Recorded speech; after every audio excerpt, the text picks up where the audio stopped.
All right. Well, welcome everyone to DnDeBrief Session 9. Session 9 was supposed to be a couple weeks ago, but I fell ill, and I'm sorry that I didn't notify everybody ahead of time. I just sort of realized I wouldn't be able to run earlier that day, and so there it is. But we are back now, and I am Sam Dillon, your GM/DM, and I am here with Matthew. Say hello. Hello. Also, tell us about your character, what level, what race, what class. I am playing Khonnos Lindath, a 4th level Sea Elf Warlock, a great old one. Excellent. And I'm also here with David. Hi, I'm playing Axley Tillingquest, fourth. Are we 4th level now? I think 4th. Yes. 4th level. 4th level Bard Halfling. It's been a while. And I'm also here with Nina. Hello. I play Emmeryn and Marcel. She's a human 4th level cleric, storm cleric. Excellent. And last but not least, I am here with Karu. Hello, I'm Karu. I'm playing Marcel Duran. They are a Lutrinian sorcerer, not of the wild magic sort, just storm. Not wild, just stormy. Okay. Just stormy. All right, excellent. And it has been a while, but does someone want to do a quick recap of what happened last time? Everything went great. Nothing bad has ever happened. We didn't decide to get on a pirate ship with half the party. Nope. We haven't done it yet. Yep. Oh, boy. At least we were in the process of it, yeah. Yeah, that idea is still about to happen. We did a lot of investigating last session. We did, yeah. We learned a lot about some old tales about. We found out who Ian Tarsus was. We met Ulgrat's assistant. Drilled him on what information he had on the Swantail, which is the red flag with the shark tooth ship. Decided to go. I don't know if before that, I think it was mainly us trying to figure out what we were going to do, how we were going to get to where we wanted to go, which I'm forgetting. Calport? Yep. Yes, Calport. And then we decided to go investigate this ship, and Axley and Khonnos decided to go invisibly up onto the ship while Emmeryn and Marcel wait on the docks to see if everything goes to shit. do you mean if? More when. And back at the tavern, they're singing that old classic song. Don't you know you never split the party? And something else happened on the dock though, right? When you got down there by the ship, what happened? Well, we realized that this was the ship that had attacked Marcel before they made their arrival here, if I remember right. Mhm. Yes. I had warned you guys about the captain of that ship having, was it an arm? Crab arm? Yeah. Oh. And Claw hand or blue something like meat that. on board. Yeah. One hand was like a crab claw. and blue goblins. And blue goblins. Yeah. And then you Okay. guys got on the ship and saw that it had the same symbol that we've been seeing everywhere, Mhm. painted Yeah. on the floor. But and also, then you saw a guy with a crab's claw. That's right. but also, Otto went crazy, right? Otto got really Yeah, that active. was a little unexpected. Yeah. Yeah. And Khonnos's coral started Mhm. going hot to cold. So Yeah. there was Like some, hot to get on the ship, and then sorry, go ahead. yeah, no, it just seemed like there was a lot all of a sudden triggering people. All our alarms are going off. Yeah, a lot of alarm bells, red flags, and yet still you got onto the ship. Of course. So the very last thing that happened, anything to add before we carry on? No? Okay. The very last thing that happened was Axley and Khonnos got onto the ship. Axley, I think, was invisible. Is that correct? Yes. And Khonnos, you're just hiding, or what was? No, I think we both cast invisibility on Both ourselves. invisibility. Okay. Yep. So you're both invisible. And remember, someone walked out, and they were sort of doing their rounds or something. And as they walked by, they didn't give any kind of indication that they saw you, but they went a few feet beyond you, and then they stopped and they made these very loud sniffing noises. Yeah. Did I forget to put my deodorant on in the morning? So I can give this away. Raise your hand if you're sure. Well, you're not sure, but I mean, you don't know, but apparently, but the person, it was a human male, he sort of stopped and sniffed, sort of turned his head, and then didn't see anything, so he kind of shrugged it off and kept walking. But that was a moment of, oh crap, there are people on this ship, because previous to this, they've covered everything, right? Remember the name. actual name of the ship is covered. The masthead has been taken off or covered so that the true masthead of the ship, right, jutting out from the bowsprit is not visible. So obviously they are hiding their actual identities, or at least the actual identity of the ship. Marcel is pretty sure that they know that this is the ship that attacked theirs. And then you climb onto the ship and you see this huge eye painted. Mm-hmm. Now, to be fair, I think we sort of made like a bit of a plan that, like, if something goes wrong, I was going to like use prestidigitation to like send up fireworks or something like that as a sign that, oh, we're in trouble. Okay. What would you like to do? So let me give you a description of what you see. You're standing sort of in the middle of the main deck of a ship. There is a foredeck and there is an aft deck. The foredeck and the aft deck are both several steps up. The person who passed you took a few steps and is now on the aft deck, sort of looking around. You also can see, you see doors into sort of forward cabins. Those are to your left. And you can see stairs leading down to a lower cabin, just to the in the middle of the ship. So there's a door leading to an aft cabin, and then there's like a little passageway that you see as stairs down. Well, that's definitely where I'm gonna go. You're gonna go down. Yeah. Okay. As Khonnos. the well, here's gonna be a fun thing. We can't see each other. Correct. Yeah. Now I can at least use I can sort of get around this by using my telepathy to at least communicate with Axley a little bit. Mhm. So we can at least sort of talk to each other as long as we're close, but not being able to see each other is really fun. Gonna be really fun. So I'm gonna So I'm I will say that you could have spent 3 minutes before you got on the ship making a plan, okay. like So for where to go. Presuming nobody sort of stops you right away.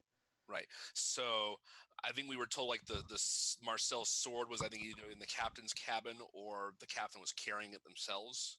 Is kind of is what we got last time. Yeah. I Yeah. think it So was my inside.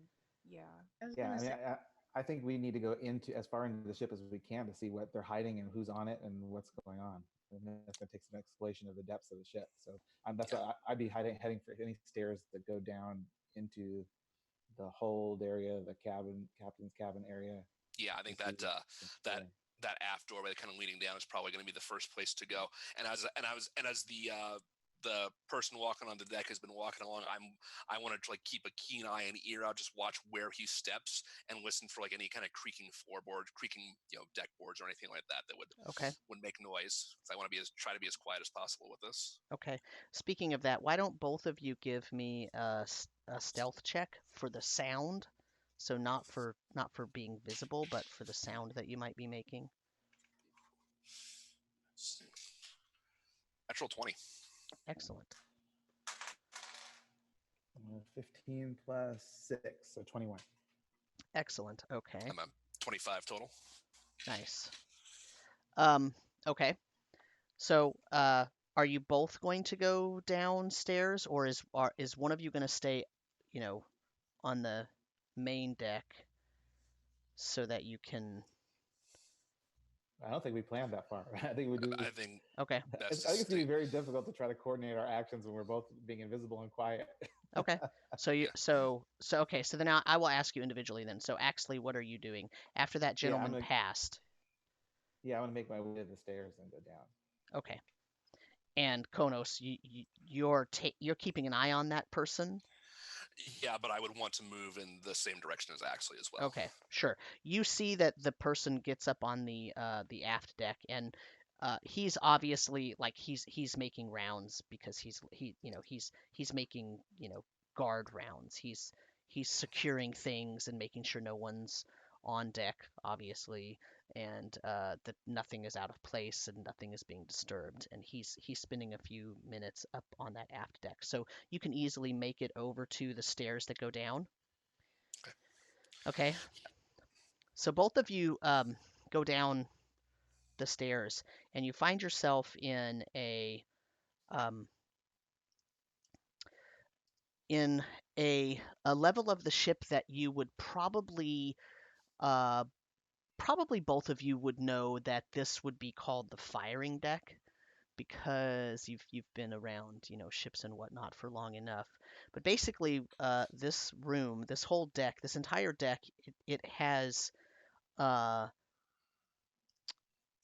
it has openings in it with little shutters, like shuttered doors that you can swing open, and there are massive ballistas pointing out so that you could open the shutters and then shoot ballistas out. And so there are 6 enormous ballistas, 3 on each side. Three Any on of the the starboard side, 3 facing the port side. And so you could, obviously if they are in battle, they could swing those doors open and they could shoot at a ship. Are any They're of them open or they're all closed? No, they're all closed. Everything is battened down. But you could see that this is obviously a ship that is for aggressive action. Okay. There's a stairway down. It's a very narrow stairway down to another deck. There's also 2 doors that lead to a room toward the bow, and then there's a door that leads to a room towards the aft of the ship, or towards Okay. the back of the ship, the stern. I want to go over to one of those shutters, the ballista shutters that's on Mhm. the outside of the ship, not the dock side, but the outside of the ship, Okay. and unlatch it. Okay. So that way I can, if I know that one's unlatched, so if I hit that one at a run, I can bail Okay. out of the Okay. ship. Okay. All right. And then I want to try to go down again. Okay. Khonnos, what are you doing? You Uh, you hear one of the latches being fiddled with. Okay. But I don't see anybody else in the room then, do I? Nope. Okay. No. I'll just mentally think, Axley, is that you doing that? Do I hear him? Yeah, he's telepathically speaking Oh. directly into your mind. Okay. Oh, perfect. I say, yeah, that's me. I unlatched this one, so it's an exit if we need it. Good idea. All right. Do you want to keep heading to the back of the ship, or where do we want to go from here? Yeah, let's do it. In the back of the ship is generally where the captain's cabin would be, right? Most Yeah, likely, yeah. but the hold would be down below. So your choice is you can go down the stairs or you can try to see if these doors are locked. Can I just quick listen at each of the doors and see if I hear anybody walking around or moving around behind them? Sure. You want to give me an investigation check or perception, I suppose. Okay. Perception, fine. 13.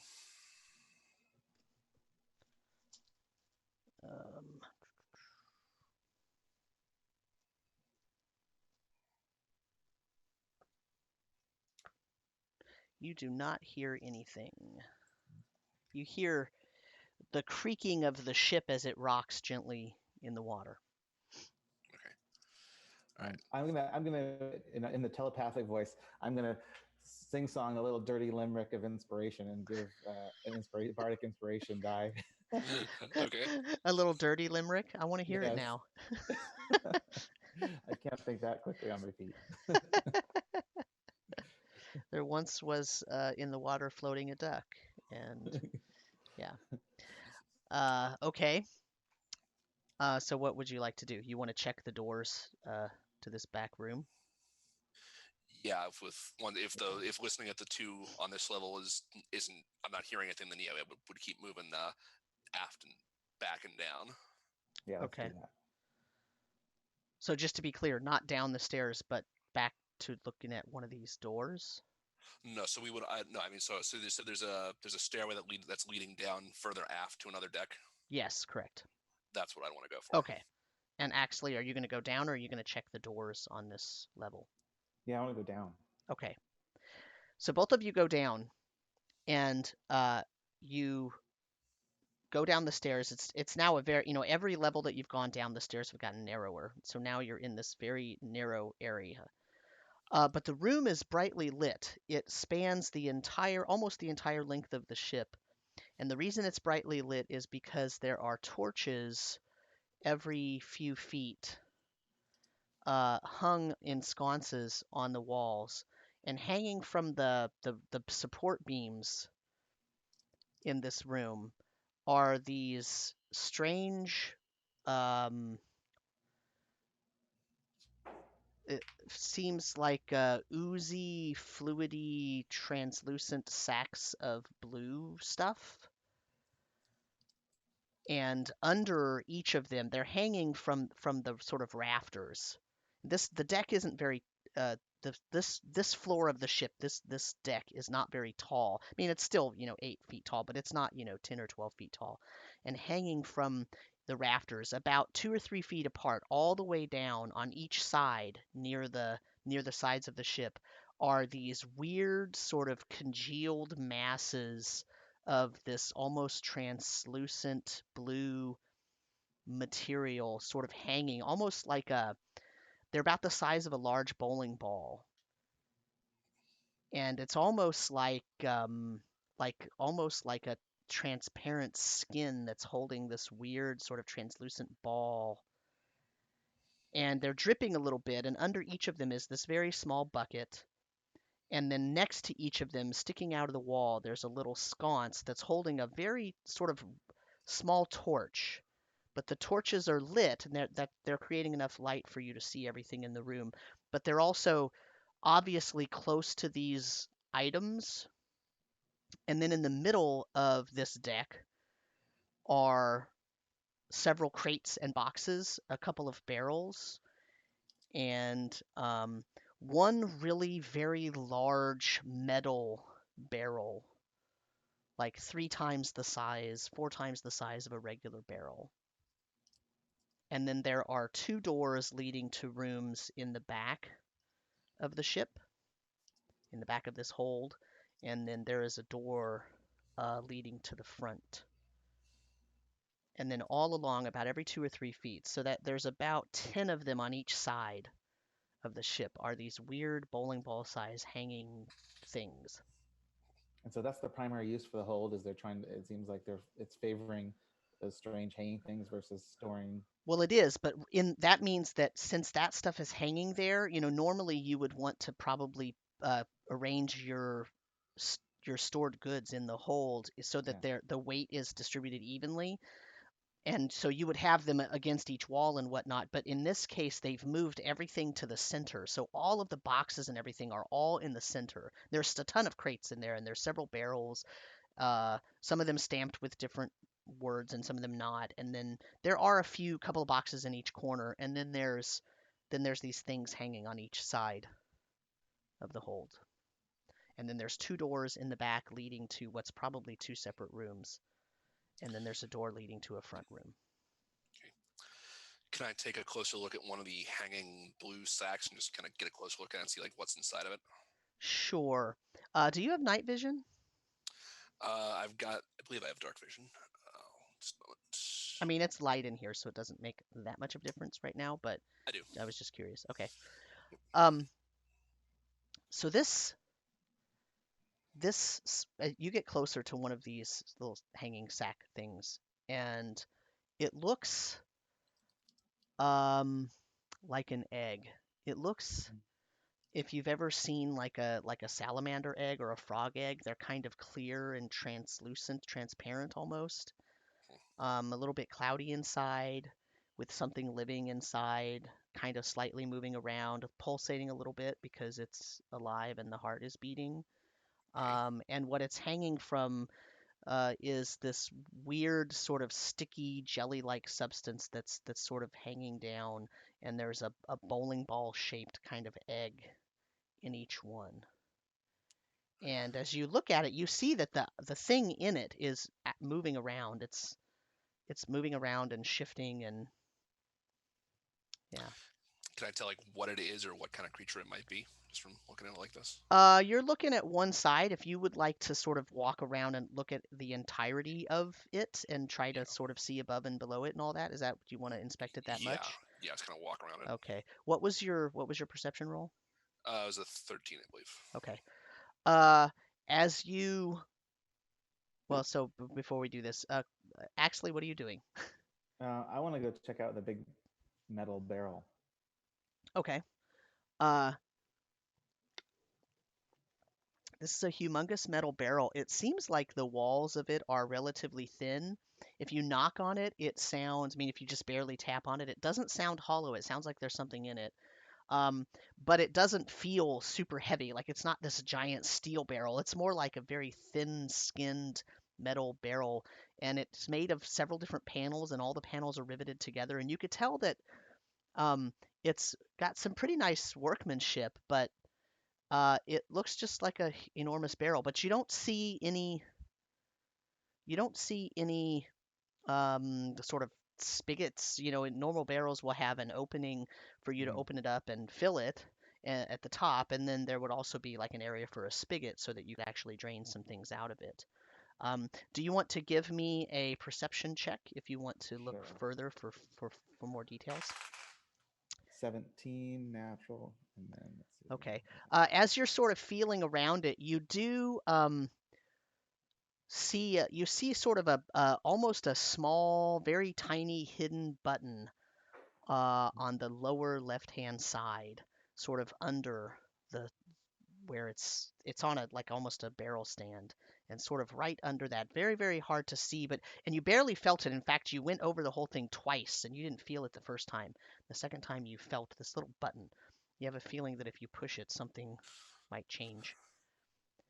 So Khonnos, as you're sort of looking around, you have no idea where Axley is, but as you're looking around, you're trying to look at this thing, and as you're sort of moving your face around and kind of getting closer, and you're breathing sort of normally because you're trying not to hold your breath and then accidentally make more noise. And as you breathe on one area of it, it sort of clouds up, and then the whatever's inside sort of moves faster, and it turns, and you see turning towards you the face of a goblin, and it's got very blue skin, and its eyes are open, and you could see that its mouth is kind of halfway open, and you can see the little goblin teeth, and it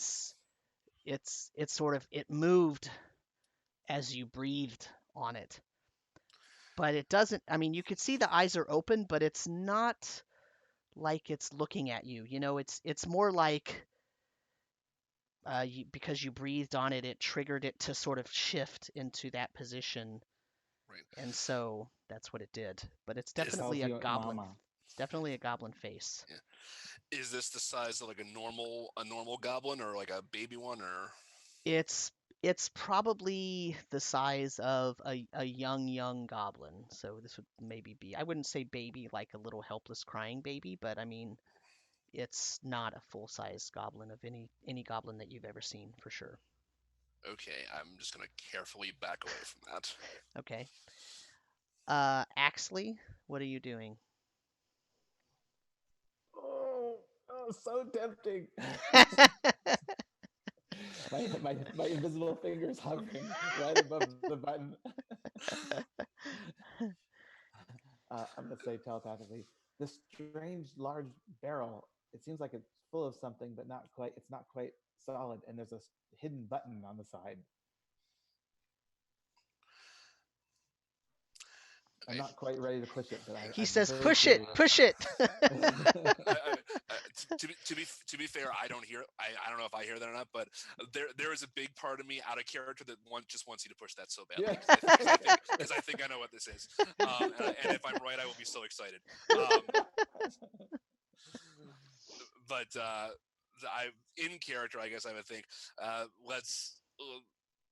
I mean, if you want to, but I think we may want to just kind of be very careful about whatever we touch in here. Explore a little bit more first Yeah. before we do something that might cause us to have to retreat Okay. quickly. Right, because yeah, we get like probably one chance for something like that, and then we got a bolt. Yeah. So there are doors in this large room exiting at the front and back. There are two doors in the back, and they're both sort of on the side. So it seems like there's probably two rooms back there, because there's a door on kind of each side. So you could imagine there's probably a separating wall. I mean, you don't really know, but that's what you're imagining just based on your knowledge of ship construction. There's also a door in the front. So there's probably three other rooms in this area. Plus there's all the boxes and everything in the middle. I hope whatever laid those eggs isn't on board. I'll tell him, it's their goblins. So Do goblins lay eggs? As far as I know, goblins don't hatch eggs. Yeah. I don't know if I've ever heard of anything like that. But I'm sure either they way, do not make a very good omelet. It depends on how long you want to sit and think about that. I mean, you can roll a history check if you really want to think about it, or you can move on and think about it later. I'll move on right now. Yeah. Yeah. Quiet contemplation. Yeah. I mean, I was thinking about maybe picking one of those up and taking it with us, but when you said, "Oh, there's something living inside," I'm like, "Nope, leaving it there. Do not want to disturb the nest." Well, the torches seem to be keeping them warm. Like, I saw a farmer once that had a chicken killed. He used a candle to keep the egg warm so that he could hatch it. Okay. And yeah, and then and they're collecting something from these like in the buckets below. So there's definitely seems like there's a process going on here with whatever this is. Right, I'm looking at the look on Nina's face. Oh, Emmeryn and I are just. So right, let's actually let's before we move on, Emmeryn and Marcel, what are you doing on the dock there, waiting ever so patiently? It's been about 5-10 minutes now almost. I was gonna say, I think Marcel and I agreed that we would send messages to them every couple of minutes to make sure they were okay. Yeah, we did. So I think probably that, as long with a lot of pacing and just restlessness. How are you sending the messages? Remind me, please. I have messaged the cantrip. Oh, okay. Yeah, okay. So That's fine. like 5 minutes pass, I'll send a message to Axley being, "Is everything all right?" Do I get the message? Yeah, you'll get the message. Is it two-way communication? You can. I basically explained beforehand that you can reply in a whisper, Oh. and I'll hear what you say. It can't be Okay. too long, but just it doesn't have a limit. It just Yeah. It's like Okay. a sentence or two, yeah. Okay. enough to say, we're in trouble, get the guards, or we're in trouble, storm the ship, or we're captured, or we're jumping out the other side, like there's enough Or for I found that. a button. I But want to yeah. press it. Right. I found a Yeah. button. Or- I would like to press it. Come on Yeah. board. or we've been captured. Start getting bail money together. Yeah, exactly. Yeah. Okay, then Yeah. I'll reply back. We're still hidden. Hold is full of blue goblin egg babies. Oh God. That's not confusing. I just repeat out loud so that Emmeryn can hear. I go, "Egg babies." And then I send the same message to Khonnos. Is everything all right on your end? I'll reply back. We're doing well so far. We're still together. Haven't been seen yet. It's a little weird in here. A little. I let Emmeryn know what's going on, or at least what I've been told. Okay. Are there, as we've been going through the parts of the ship, have we been seeing any of the other like eye symbols that we were seeing on the deck? Yes, there is an eye symbol painted on every deck. Okay. And in fact, if you look at the door that is on the side closer to the dock, in the layer that you're at now, the hold, the door that is in the back towards the dock actually has the eye symbol etched into it, not painted. Actually, I think this is where we need to go. It looks important. Okay. The other door has a shield and a sword on it, like a buckler shield, a circular shield, and then a sword across the middle of it, like etched in. Yeah, that might be like an armory or something. So yeah, I'll listen to I'll listen at the door with the eye etching on it. Okay. Go ahead and roll me a perception. 17. You do not hear anything. Okay. So how would this door open? Sorry, I'm just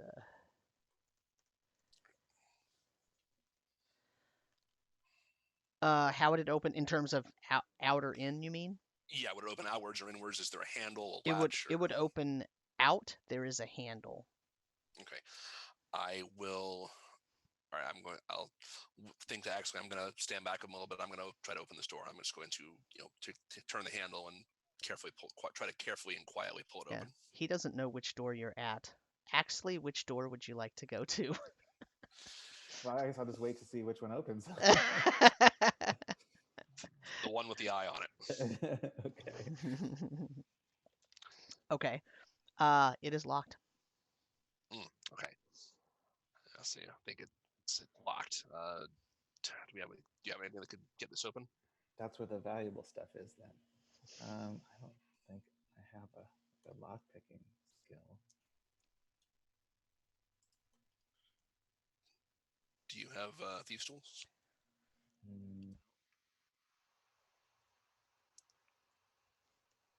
Okay.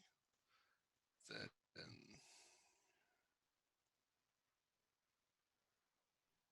No, any kind of spell that would open it.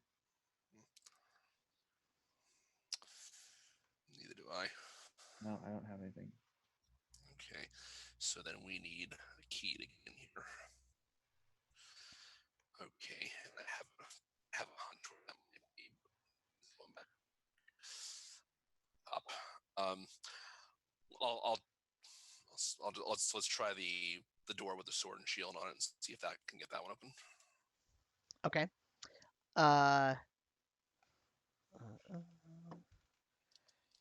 Yes, it is unlocked.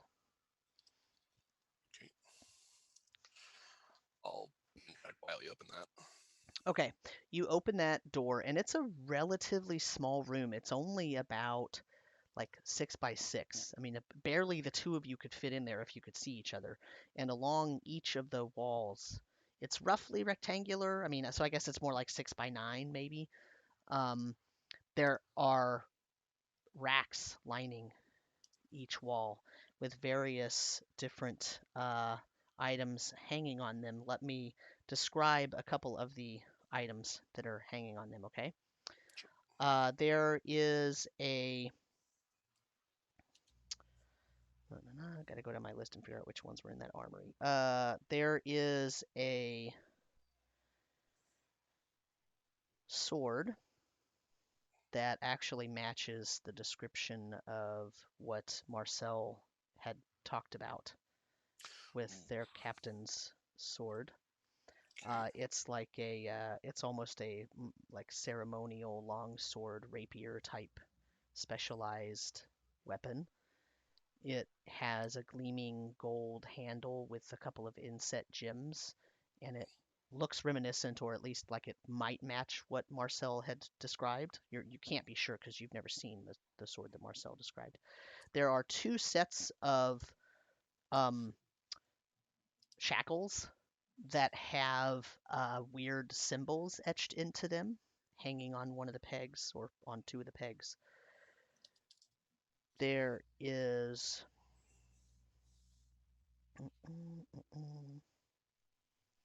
make sure I don't miss anything. There are various sort of what you would consider very mundane looking short swords and shields.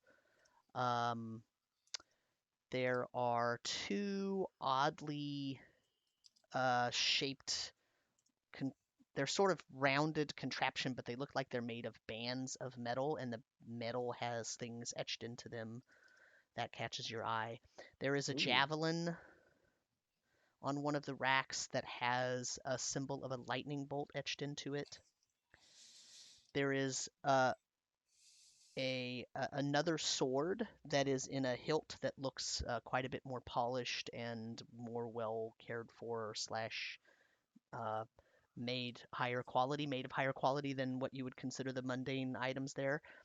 There is a suit of studded leather armor that is folded up and hanging slightly from one of the hooks. There is another sword that looks like it is not of the mundane variety. There is a club-like mace type weapon hanging, and it has a starburst and 3 waves etched into it.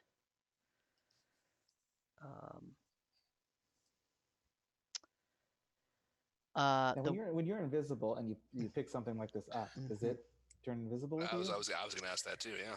Yes, technically it does, and then because anything that you have with you becomes invisible, it gains your property of invisibility, and then if you drop it, it immediately becomes not invisible anymore. Okay. There's also a robe hanging next to the suit of armor. There is a robe, and it looks like it has embroidered a bunch of eyes in it, but not eyes like the symbol of the eye, just like eyeballs of many different types of creatures embroidered into it. Let me see. There is also a staff that looks like it has a lightning bolt symbol on it. And there is a trident that looks like it is made of coral. And in fact, Khonnos, it looks like it is made of an odd blue-hued coral. Okay. let's get inside the room and shut the door behind us. Yeah, I mean, I'm ready to clean this room out. We're gonna hijack the ship. That's a lot of stuff. And How this long is does it take this to is the doff unlocked room. armor? Yeah. Yeah. How long does it take to take off armor and put on a new set of armor? Several minutes minimum. Yeah. It takes You- a couple of minutes to doff your armor, so to take it off, to don your armor, it takes a minimum not- 5 minutes. You're not wearing armor. That's right. I Yeah. think we did Oh, that. that's right, you're right. Yeah. We did that before we got on here, right? Yeah. Yeah. Mhm. If you do put on armor, you lose the mage armor, though. Okay. Just noting that. Got it. All right. I say we take a moment to pick stuff to take and then get out of here. Yeah, I think this is what we're coming for. So, Yeah. God, Well, we know that sword's going. So Oh, yeah, I mean, I want to. Is the studded leather? Does it fit me? Will it fit a halfling? or would it fit me? It looks medium sized, but if it is magical armor will conform to the size of the wearer. I'll think actually I could try to tell if stuff in here is magical, but then I would be visible again. So Right. Yeah, I think whatever, like pick one or two things you really like, and then we inspect it later. But it's like as much as I'd love to just do snatch and grab at Fantasy Costco here because everything looks good. Yeah, the sword for sure. The trident, I would want to pick The up. first sword that you suspect was Marcel's. Yeah, Okay. yeah. And the I was- trident. Keep in mind, anything we could go back up a level and throw it out the window, and you and Marcel are expert swimmers. You could go retrieve it very easily from the bottom of the. That is true, yeah. But I'm just thinking the more back and forth we do, the more likely somebody runs into us. So, I would want to just do this in one shot. So I'm just saying, so you don't have to carry it all up to the top of the deck. Right, because that's going to be loud, and noisy too. Yeah. So has my coral been reacting at all like it previously was? The entire time it's been going hot and cold. Okay. So I'd like to try putting on the armor. Okay. Amazingly, you find this armor very easy to put on, and as you sort of fit the pantaloons on, they conform all of a sudden to your size. As you're putting them on, you're like, oh, these will never fit. This is a waste of time. And then as you're sort of fastening the belt area, they conform immediately to your size. Also, a quick point of order, Emmeryn's keeping a really sharp eye out for people coming, going, looking like they're going to board the ship or anything of that nature. Mm-hmm. Do you want to roll me a perception check? I really do. That is 15. You actually see two halflings walking toward where you guys are, where the two of you are, where Emmeryn and Marcel are. Okay. They don't look. Let me put it this way: they're not dressed as if they belong on a ship. They're sort of they're dressed like townsfolk, and they're taking a stroll along the dock. Okay. But they are walking toward you. Like with direct intent to or just kind of passing. Moseying, it looks like. Okay. I'm just kind of not making eye contact and kind of turning my back on them and having looking like I'm having a conversation with Marcel. Okay. And just kind of point that out. Hey, there's two people kind of walking this way. Okay. I will make sure I don't look like I'm crouching and hiding behind a barrel, sneaking looks at a ship. Okay. And instead, just stand there and looking at Emmeryn. Okay. So, and just start going so you think we have everything we need for the trip on board? I think we have a few more things to stock up on, and we just keep blabbering. Okay. Bantering back and forth. Yep. Okay. Eventually getting into a heated argument over actually whether or not we're prepared. Yeah. I think we should get more food. I think we're fine on food. I can make you food. The halflings are still walking in your general direction.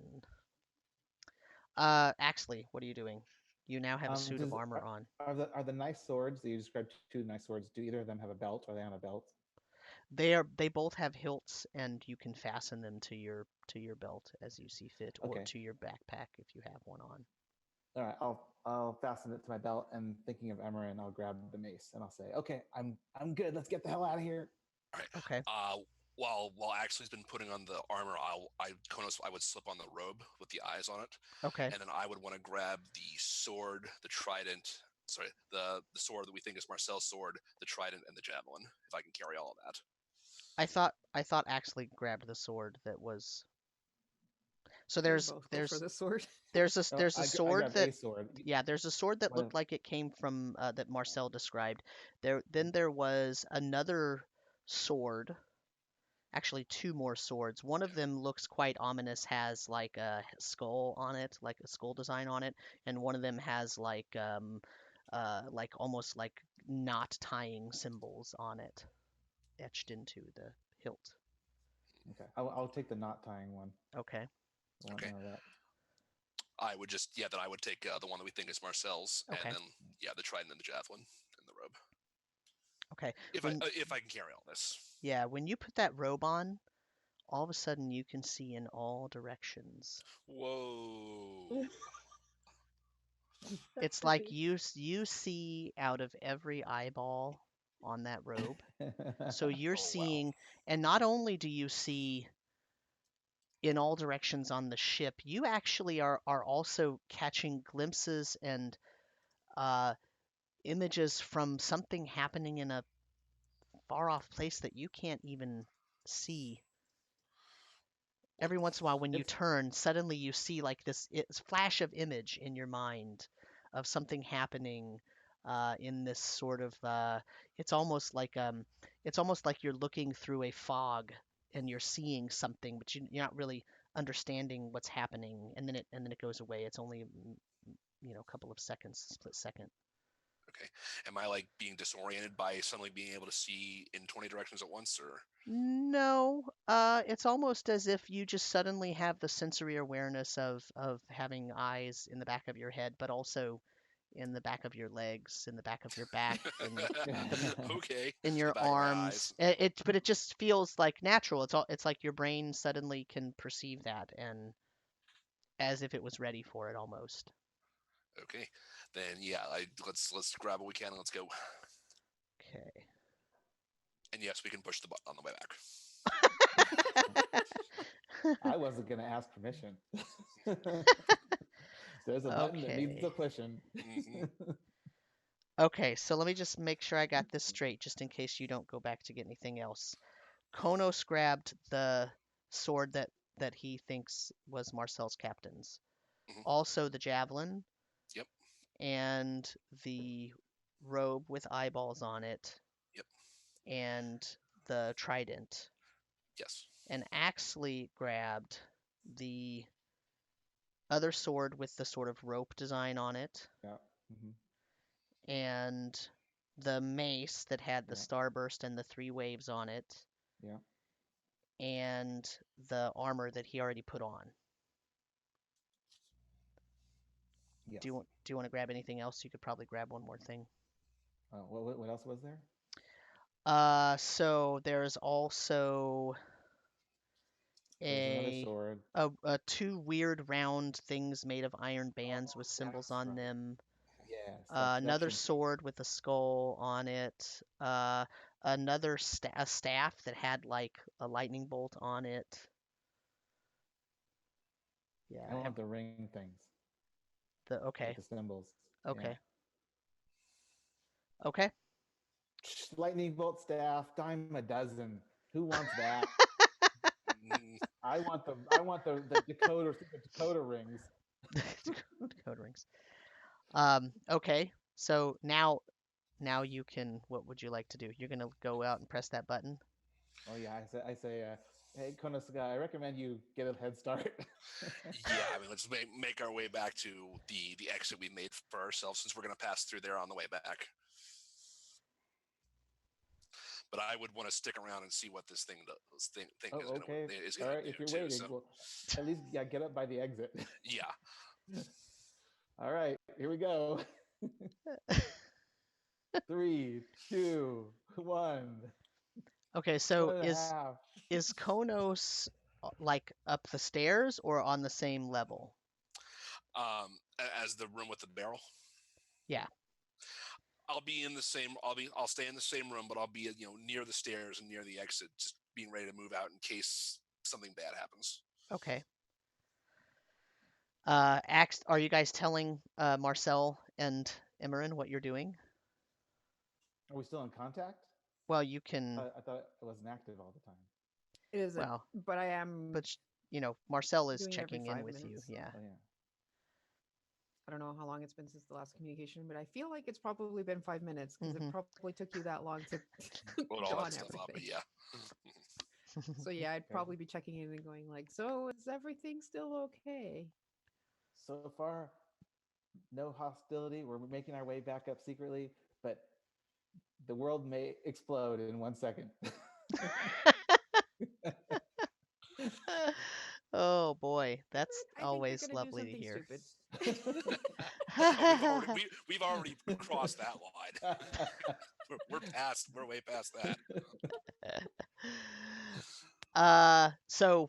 Okay, Axley, you're gonna press the button. Yes. Okay, you reach your hand under. Are you trying to reach your hand under and stay as far back as possible, or you're just right up next to Oh it, or yeah. what's your? I mean, I'm a halfling, so I can't stay too far back. Well, yeah, okay. So you press the button, and you hear a little pop sound. Okay. And then when you look at the top of the barrel, a little hatch cover comes up. It opens up at the top. I think I just broke the freshness seal. Is there any other sound? Okay. Nope. I'm gonna cast my cantrip, prestidigitation, and make a bunch of confetti and little sparklers fly out from the opening. Oh boy. Okay. You're visible now. All right. So okay, it's open. I think to Khonnos, the lid cracked a little bit. Is it too tall for me to see inside? You would have to climb up it. It's big. Okay, why not? Since I can now see him because he casts prestidigitation, I'll go up and give him a boost. Okay. You find yourself actually looking down into the interior of an odd contraption. It is roughly circular inside, and it's hollowed out on the entire inside of the contraption. And when you look down, you see a panel with 10 or 15 different levers on it, and you see that there are different spots for people to sit inside of the contraption. And also you see that on one of those spots where the chair is, there's a little, I wouldn't say little, medium-sized chest, like treasure chest style chest, sitting in one of the chairs. Is it pretty roomy inside? Like how roomy is it inside? It's Several people can fit probably in it? the size of slightly larger than a Volkswagen Beetle Oh wow. inside. I was Matt is expecting it to just be so full of excited. liquid or Oh, something. I have always wanted to find one of these in a D&D game. No, I'm gonna check out that chest. I'm gonna climb in. Okay. I'm just keeping a look and a listen out while he's doing Okay. this. So it's a small, medium-sized chest. I mean, Mhm. it's not a humongous chest. It's probably, a foot and a half by a foot. Mhm. Has a rounded top. By the way, how did they get this barrel in here? Is it big enough? Is it too big to fit down the stairs? It's pretty large, yeah. But this is a regular ship, so they have, in the middle of every the middle of every deck, there's like grates that they can remove and bring and large use things up use and down. a block and tackle to lower things. Yeah, and exactly. Okay. All right. Well, yeah. So is the chest locked? You haven't tried yet. Do you want to open it? Yeah, I tried it. Okay. It is not locked. It does open. And inside, so immediately you see, well, covering whatever else is in the chest are 2 pieces of cloth. They are roughly tannish in color, and they look like they're made of very fine silk kind of cloth. Okay, I'll move them. Okay. You see a small leather bag that obviously has something in it. And you see another small box inside of this chest. I'm assuming you're not reaching in and grabbing anything. You're just looking from the outside. I'm looking, You also see, let's see, a belt that has what looks like a rather large belt buckle, although you can't see what kind of, if any, symbol is on it. There is another, so there's 2 small boxes inside. There is a small little piece of metal that looks almost like a wind chime, and a small cube with a bunch of arcane sigils on it. How big is this chest? It's about 1.5 feet by a foot. It's a rectangle. It's probably only it's only a foot tall. And these are all loose in the bottom of the chest? Yeah, they're kind of placed in there. They all fit in, and then the 2 pieces of cloth were covering them. Now, the 2 pieces of cloth, when you move them, you realize they're bags. You recognize them immediately as bags of holding. Oh, okay. So I guess, can I open one up and scoop everything into it? Sure, yeah. All right, I'll just do that. Okay. And put them both in my backpack. Okay. All right, so I'm gonna look at these levers. There's more levers in here. Do I see, like, just looking around this room, like, do I see like any openings or anything that could this, like you mentioned, like the grates in the floors or ceilings and stuff? Do I see any way that this thing could be moved in and out of here? Yeah, that seems to be the only way. There's a 10-foot by 10-foot grate in the ceiling, and then you also saw one in the ceiling of the hold above this one, because you're now you're 3 floors down. Okay. All right. Okay. What buttons are you pushing? Yeah, what kind of levers and buttons are there? So these levers,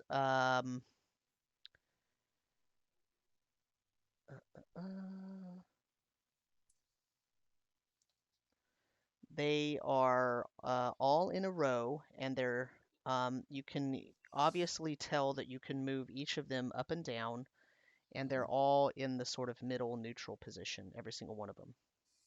None of them seem to have any, like, there's no lights on in here. You're kind of in the dark, other than the light that's shining in from above you where the hatch is open. There's nothing obviously glowing in here. There's nothing, basically. So all you see is this row of 10 or 15 levers. Actually, there's 10, and then there's 5 below that, so there's 15 total. But the row of 10 are all set in the neutral middle position. Okay. I'll pick one in the middle and move it up.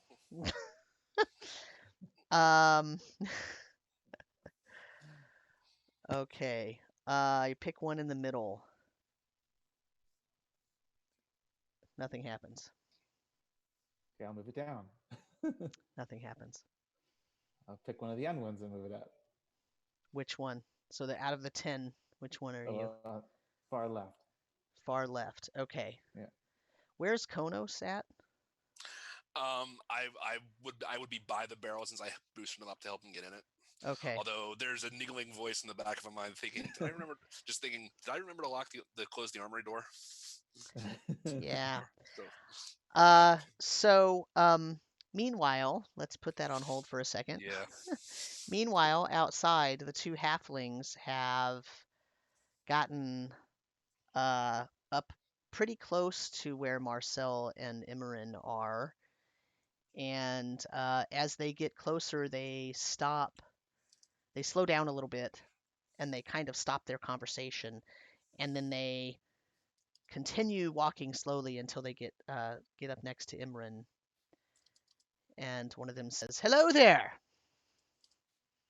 Hi, Mighty fine evening tonight, isn't it?" it is. Yes. I'm looking for a particular halfling, and I think he came in on a boat. I can try to help you, but there's a lot of halflings that come in on boats. What does this fellow look like? Well, it's been a while since I've seen him. He's my cousin, but what's he look like? Well, he's a little runty kind of fellow, very short, likes to cook.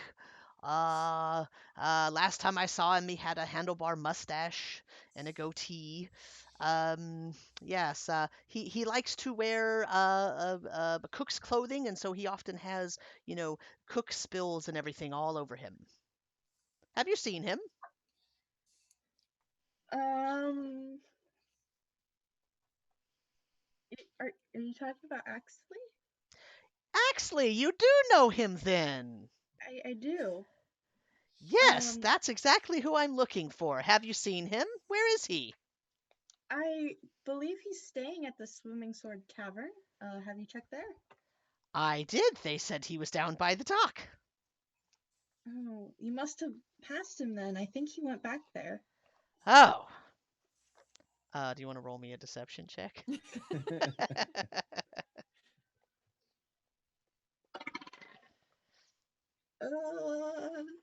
6. He says, yes, well, that's interesting. I did not see him, and I've been here for quite some time, walking along the docks here. Are you sure he's not, say, on this ship right here? Why would he be on that ship? Yeah, Well, my cousin's a sneaky little fellow, and sometimes he likes to go places and, sabotage. Just a very jokey kind of fellow.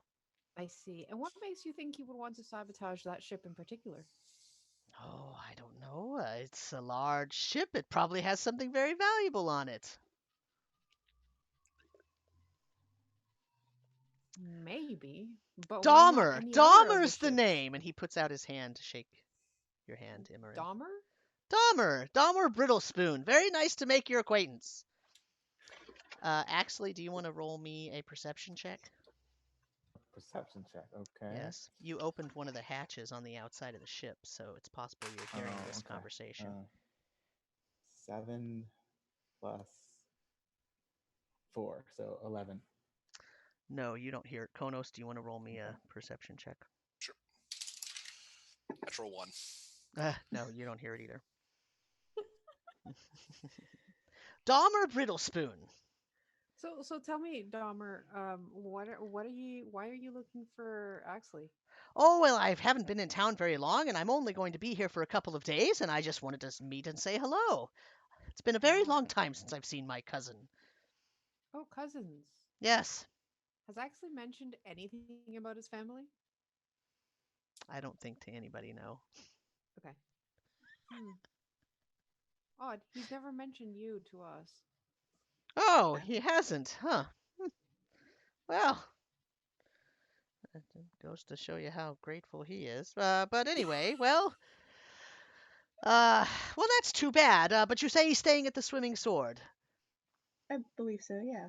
and you're sure he's not on this here ship, and you're not going to leave when I walk away. Well, I'm not going anywhere.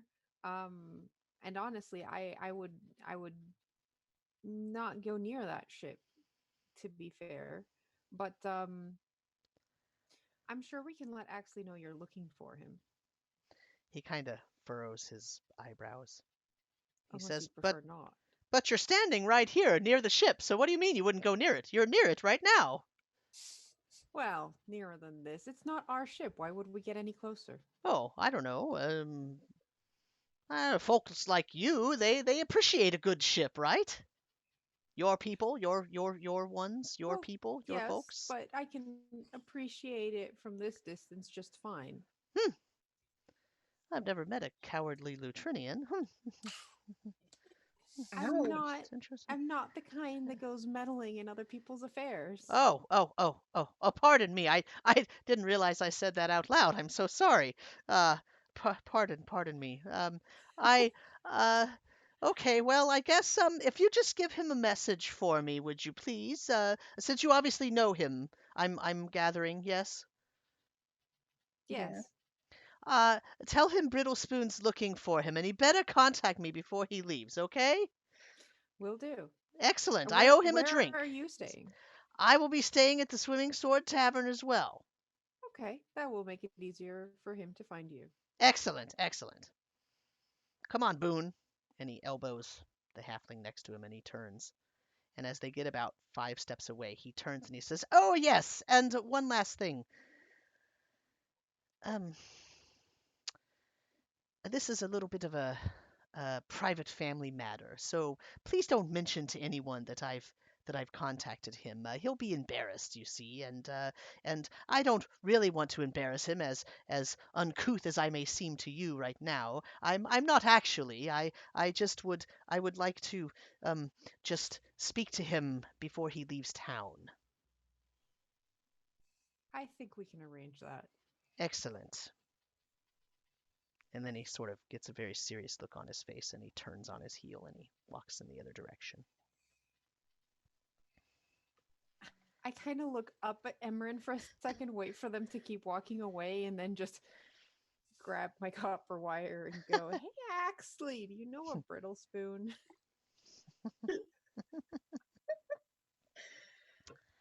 Oh god. So she's sending a message to you, Axley, with her. Where am I right now? What's going on when this happens? You're Flicking buttons. you're Yeah. you're at the point where you're shoving the stuff from the chest into the bag of holding. Okay, and I hear that. Do I know Brittlespoon? Yeah, you know Brittlespoon. Yeah, that's what I hear. I don't know where you heard that name, but that's no name I want to hear, especially right now.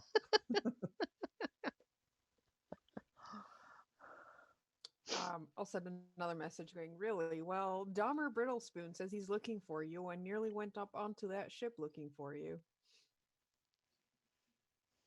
Oh, he's just trouble, but I don't have time to deal with his kind of trouble right now.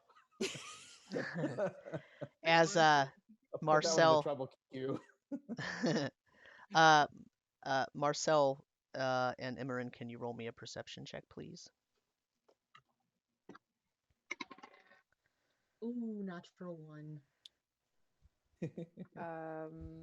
Perception 17.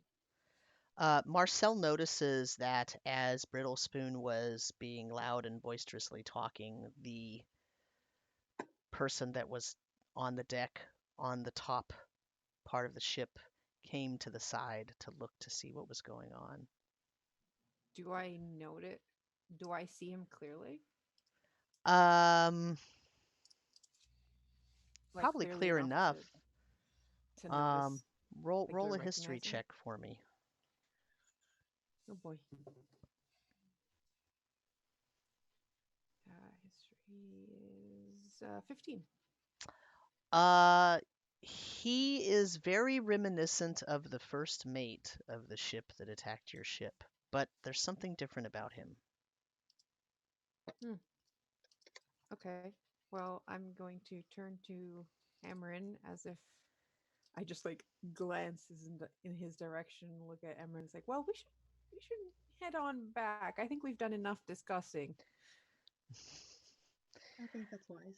And right about that time, Oh you god. hear a very loud sound, like a steam whistle. And then you hear God. conk, and you hear the sound of what sounds like something large and metal hitting something wooden. Just thump. but with a kind of a clang. And Axley, as you pulled the lever that's on the far left, Mhm. the contraption that you're sitting in noticeably changes. It lifts up, and Khonnos, I need a dexterity saving throw from you. Okay. Okay. Okay. Uh-oh. What did I do? 18. Okay, Khonnos falls out of the way because that little voice in the back of his mind that was saying this is probably not a safe place to stand falls out of the way as 5 legs from each side come out of this bottom of this giant metal barrel, and they just go tonk. And at the same time as that, 2 bars come out of the front, and then they descend about halfway out. And then you see that there is a joint there, and so they sort of bend in, and then they come out the rest, and then you hear a couple of popping sounds, and the front of those 2 pieces transform into these enormous metal claw-like shapes. And now, actually, after you hear the sound of the steam engine sort of, you hear something bubbling behind you. And if you look, if you look back, you can't really see what's back there, but obviously there's some kind of power source of some sort that is now powering this thing. And you also hear the sound of footsteps. Oh, fun's Well, over. that had to happen. Yep. Do I see the person that was up top, like, turning around and going to figure out what the fuck is going on in his hold? Yeah, basically he says, "What the?" and turns and runs away from the side of the ship. You don't know where he went, but he went away. Guess we're not leaving. Lord. So we are. Khonnos, what are you doing? Do I hear the fall of the footsteps? And You hear whatnot? footsteps. They're not on your level of the ship yet, but you obviously someone else heard this. I think to actually, I think someone heard this. I think we gotta go. Time I to think go. so. What do I do? So what are you gonna do? I'll push the second lever. Oh God. You pull the second lever. Yeah. A big window area in the front slides away, and you now see a piece of glass in the middle, so you can see out the front. What do I see out the front? Yeah, because before you were fully encased, and now 2 pieces of metal have slid, one that was on the inside and one that was on the outside. And when those 2 things slid away, the thing that's in the middle is like a glass porthole. You probably see me waving my Yeah. arms. No more. No, Let's you're go. invisible, Khonnos. Oh, that's right. That's right. I didn't press that. I was you ran. Okay, I'll hit the third lever. Oh no. Uh, Again, I think stop. Somebody's coming. 2 shutters on each side open up, and they sort of move out, and they almost as you move the lever, they sort of move back and forth as almost like little fins. Oh, nice. What the heck does this thing do? So, how many levers have I moved, and how many are there? There are 10. I think you've pushed 4 so far. Yeah, 3 or 4. Okay, You next like one. you're just going straight down the line. Yeah. So where is Khonnos? Okay, at this point, I am trying to climb into the thing. If the door is still open, I'm going to try to pull him out. Okay, so you're you're on the top of it. Yeah, or Okay. wherever the hatch is. As you're sort of trying to sort of climb over and reach in so where you could see him and try to pull him out, you see the 2 claws in the front. One of them goes snap, snap, and they go out in front like they're trying to attack something. Mm-hmm. Oh, that's cool. Well, Make note of maybe that. I'm maybe sending it's a cool. message. It hits one of them hits some of the boxes that were there and knocks some of the boxes over, and you see like seeds and nuts spill all over the floor from the boxes that got toppled. I'd be sending a message to Axley was the last one I was talking to Axley, going the guy that was up top is heading in your direction. I don't know what's going on in there, but you better get out soon. I'm still keeping an eye out for anybody that looks like they're running towards the ship or like coming back. Mm-hmm. So, what are you doing now? I'll throw the next one. 5. Have I made it in yet? Yeah, you're sort of on the top, and you were reaching in, but as you're reaching in to try to maybe make him stop and come out, the thing starts walking forward, Oh and no! you go into it. You fall into the middle of it. God. Okay. Nice. You're along for the ride now, buddy. then get us out of here. I'll try the next one. I guess how to go forward. When you pull the 7th lever, whether you pull it up or down makes it go left or right. Oh, nice. So if you go to the left, you end up hitting some more of the boxes and possibly the mast. Okay. The mast. Yeah. This thing is huge. He is now, I mean, it's huge, and it's got 5 legs on each side. And it's got big claws in the front, and he's sort of moving left to right. Yeah, I posted a picture of what I'm pretty sure this is in our Discord. Yes, that, but larger. Yeah. Hopefully this thing can climb.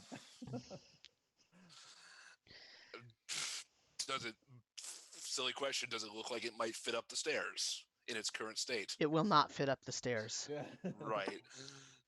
I'm grabbing. I'm like, come on, it's playtime's over. We gotta go. Well, so there are 3 more levers in the top row, and then there's 5 levers down below that you have not touched yet, Axley. All right, let's try a bottom lever. Okay. Which one? 1 through 5. 5. Okay. You pull that one down, nothing happens. Okay, our left then. Okay. When you press that, you hear the sound of like a great fire, like fire swirling, and the ship lifts off the ground just a little bit. You feel it floating. Oh.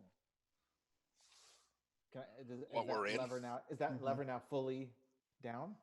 Like it's No, engaged? you just moved it down a little bit. A little bit. Okay, I'm gonna do more. I mean, sorry, no, that lever's all the way down. Oh, that lever's all the way down. Yeah. Okay. So I'll try the next one then. See if I can get it to move. It goes. Well, how are you cranking it all the way? No, I'm slow. Just to gauge what it does. As you pull it down, the ship goes higher and bumps up against the top of the hold. Okay, here we go. So I want to try to position it so we're underneath the door, the giant door. Okay. So yeah, there's 5 levers down below. The first one turned on the engine. The next one makes you go up and down. Yeah. And so there's 3 more that you could probably figure out. Yeah. Will make you go. Those and see if I can. Yeah. Yeah. Okay. At this point, I'm just thinking, in for a penny, in for a pound. Yeah. I'm not trying to stop at this point. Khonnos is going to reach up and close the top hatch. Is that what I'm hearing? If I can try it, sure. I mean, I don't know how this works, or if it's a switch that does it or not. So I'm just trying to pull the hatch shut. It'll shut. Okay. And you hear it snap, and then you hear, and your ears pop a little bit. Oh, to just like pressurize her? Yeah. Marcel and Emmeryn, as you're standing outside, you hear, all of a sudden, you hear a bunch of people exclaim. And one of them says, "My babies! My babies!" And then you see, and you hear a rumble, and you see rising out of the middle of this ship and grabbing onto lines and shredding things as it goes you see this metal can that is humongous just lift and lift. And it's got like debris on top of it where it sort of partially ripped through part of the wood and the grates that were in the hold. And it lifts up, and you suddenly see all of these people on the top of the deck going, "What the hell?" And they're trying to like throw grappling hooks around it. Axley, what are you doing? I want to do the one that moves it forward now. I want to try to take it over the side of the ship. Okay, so you're going to go over the side into the water or Yeah. onto the dock? Into the Okay, you're going to water. go into the water. Yeah. All right, so you can get it over there, but you're still floating. You're going to turn that part off? Yeah. I'm turning that Oh, part off. God. Marcel and Emmeryn, you see the thing float to the other side, and it kind of turns, and then it just drops out of sight. And as you're looking at it, you see the two halflings out of the corner of your eye. They have come back out on the dock. And the one that was talking to you says, "I think I know where Axley is." Yeah, I was about to go. I think I understand what they were talking about with Axley now. Oh my god. So it seems like their attempts to like harpoon or just like rope this thing down is not working at all. Right. Yeah. Nope. Okay. It's gone. It's already gone. Emmeryn, I think we should get out of here. We should too. And I'm just gonna start walking back towards the tavern. I was gonna suggest going to our ship because if that is Khonnos and Axley, they might, at least have the brains to get that thing towards our ship. I mean, actually, that would be a terrible idea. But anyways, maybe we should go back to the ship. Yeah, I guess that's fine. We'll go back to the ship. Khonnos, what are you doing? Well, I actually was going to suggest piloting this thing back to the ship if we could, or at least near our ship, because I have no idea how we would get it onto our ship without being seen. No, I was gonna try to get as far away as I can. You're driving. Run. You're driving. I mean, you have backed the Ferrari out of the back of the garage at this point. So, we are Ferris Buellering this all the way. We're taking the sucker. We're launching it over the hill.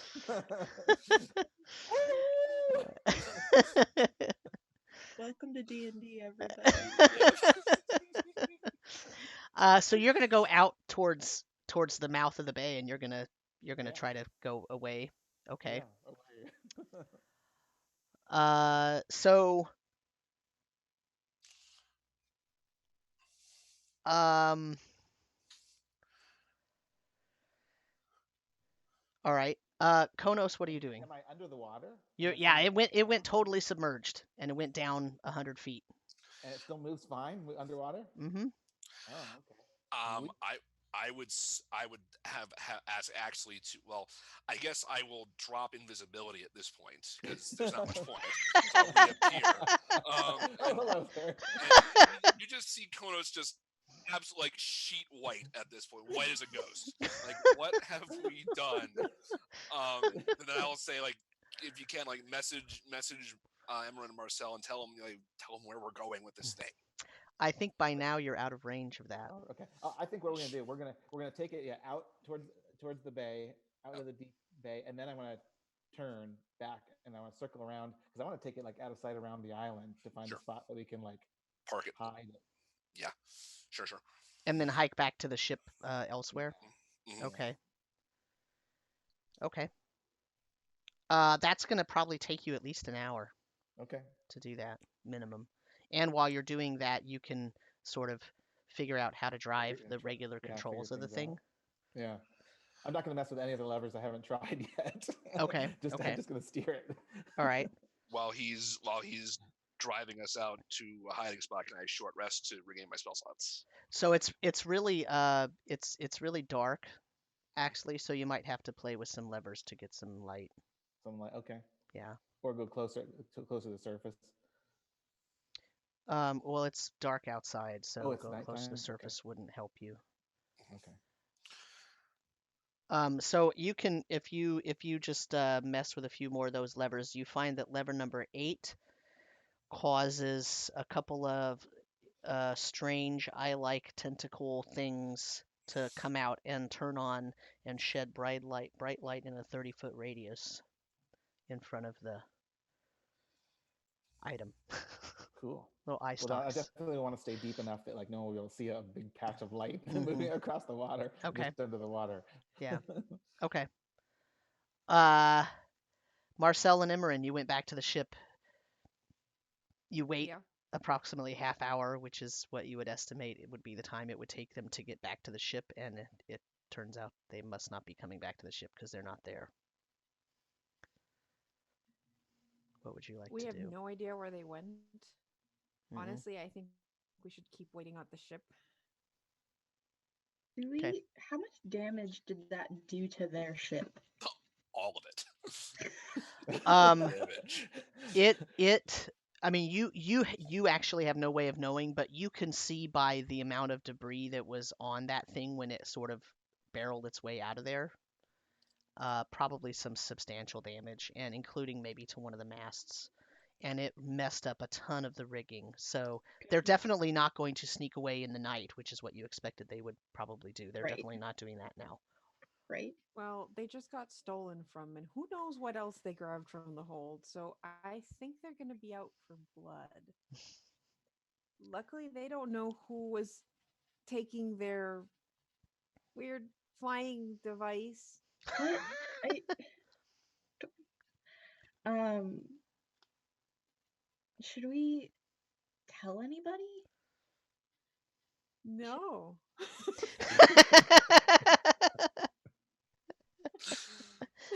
You break it, you bought it. I mean, not that No. like we were involved, but like maybe we'll get Ulgrat and be like, I think these guys are not going to be very happy. We Okay. did see So what happened. yes, but And we honestly, I think at this point, they didn't tell us anything about what they were seeing besides everything is fine. Oh wait, they did say that they had seen the blue goblins. Yeah, the blue goblin Could egg. go and tell Ulgrat that hey, these guys are actually pirates, and they might be angry pirates now, which might be a problem for the town. Yeah, that's kind of my thought because the last thing I really want them to do is go rampaging through town and like trying to find people. Yeah, if they're your average pirate, they may hold the town ransom in exchange for the things they got stolen. Okay, I think we should tell somebody at least. Yeah, you're probably right. Um, But if they get back to the ship, we need. Why Should don't we you stay tell? here? I'll go get Ulgrat and kind of spread word. Okay. Last we heard, Ulgrat was preparing his soup. He's Yeah. probably still at the inn. I would imagine. And that way, even if they do decide to go back to the inn, at least one of us is kind of there, and then you can message me from there. No, No? It's too far. away. Oh, okay. Well, we'll come back if I find them. Okay. Can you see the bay from the tavern? You can see the bay only because you can see the bay from pretty much anywhere in town that's a high enough elevation, and it is. But you can't see real details. I mean, you can see the docks and you could see that there are ships there, but you can't really see details. Because what I'm gonna say is, I can, if shit starts going down, or I see that like the pirates are gearing to attack the village, what I can try doing is sending my dancing lights up into the sky. They have 120 feet, so I can send them pretty high up in the sky. Okay, So if I'll you keep see an eye 4 out. lights bobbing in the air, that means stuff's happening. Okay. Okay. All right. So I go back to the tavern. Can we see the pirate ship from our ship? Maybe from the crow's nest? You're kind of at separate ends of the dock. If I go up on the crow's nest from our ship, would definitely, that give me yes. the elevation? Definitely you can from there because the crow's nest is high enough. Yeah, okay. So I'll Sure. climb up to the crow's nest to keep an eye on what's going on at the other ship. Okay. Did we also lose Dawmer? Did he just kind of? He was he was obviously watching you, right? Because then when this whole thing went down, he then came out of hiding and was like, Right. "I found Axley." But you didn't notice that he followed you, no. Okay. So. Okay. I'm going back to the tavern then. Okay. Are you going to try to keep an eye out for him, or are you just going? I'm not gonna like look for him, but if I see him, I'm going to steer clear. Okay. You get back to the tavern, and Taruma is still in the back helping Ulgrat cut up that enormous crab for stew. And they've got like 5 different vats, 5 different large cauldrons full of stew that's starting to make out of that crab. And they're still cutting and preparing. And when you walk towards the back, you hear them singing, and they're singing like some old dwarven ditty, some old dwarven soup making song. And then when you walk in, Ulgrat looks appropriately embarrassed for singing too loudly. It's pretty obvious also that he's been tipping into the ale this evening while he was creating the crab stew. So I just kind of pop my head back. Ulgrat, a moment. Well, I'm busy making stew, you see. I can see that, but it's important. Oh, great. What did Farilla do now? He sort of does this, shakes his hands to get all the crab goo off of them and wipes them on his pants. All right, I'll be there in a second. He comes out to the door. Is there anybody around that would be within earshot? Taruma. Can we kind of wander away from Taruma so that she can't hear? Sure. Do you want to go outside in the street or up to a room? No, just like maybe like a quiet place, like a corner or an empty place in the tavern. There's not really one.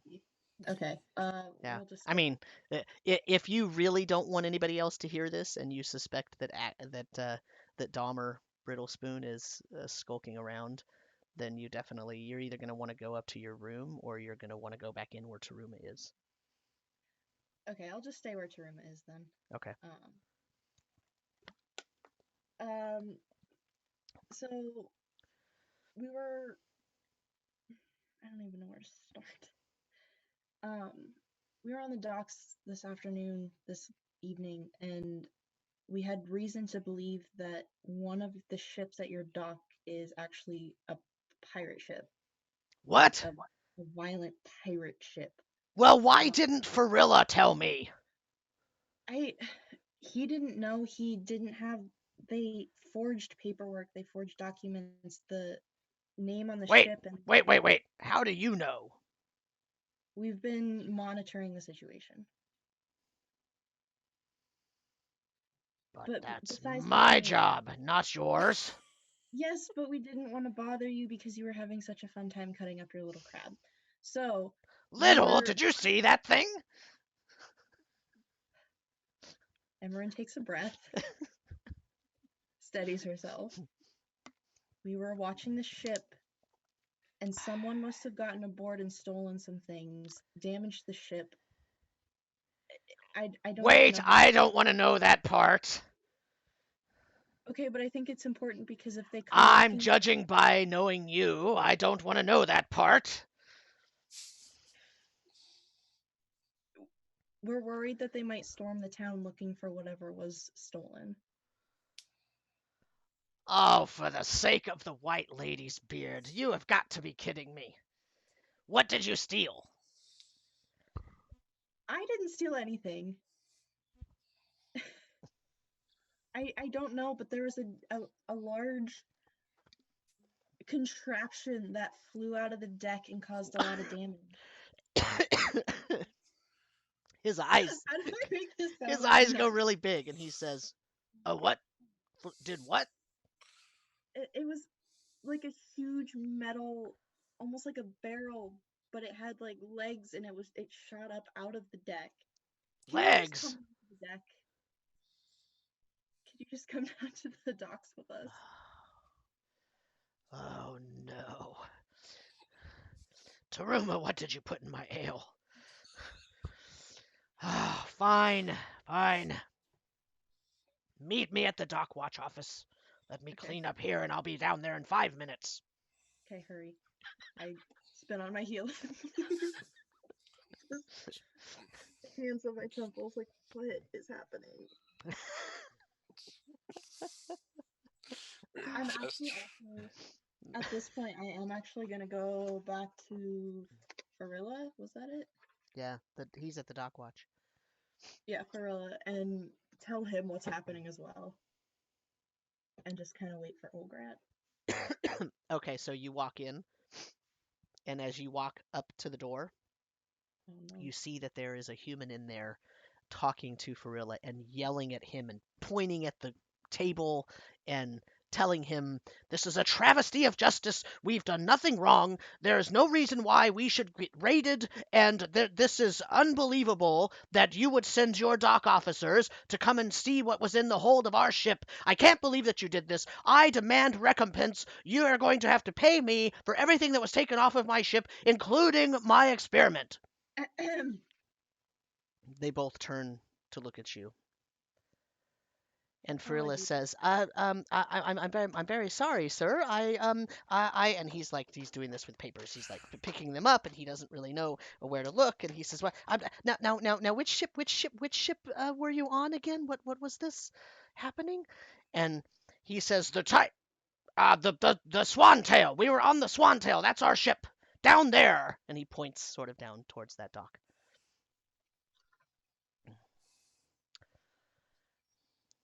Emmeryn. And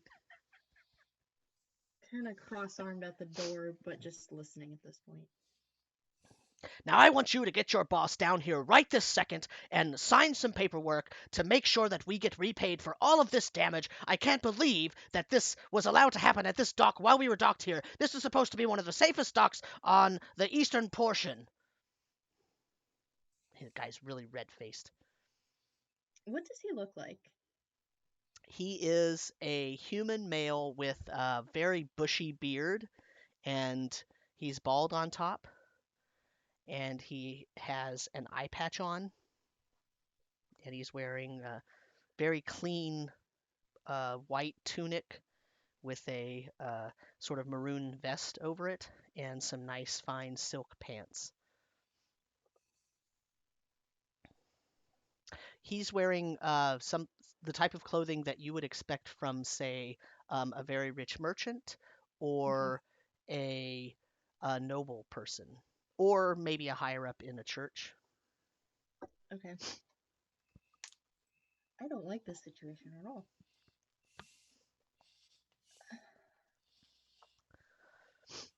And a few minutes later, you hear Ulgrat walking down the dock.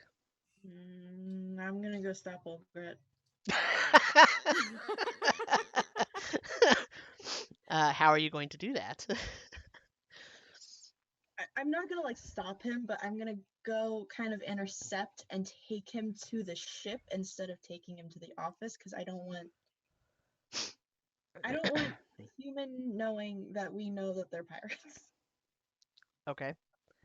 So you run out the door to go intercept Ulgrat? I run out the door. Okay. And I go intercept Ulgrat. Saying what? The damage is this way, and I hook my arm through his. You want to give me a strength check? With advantage. Okay. Because he's a little tipsy. Okay.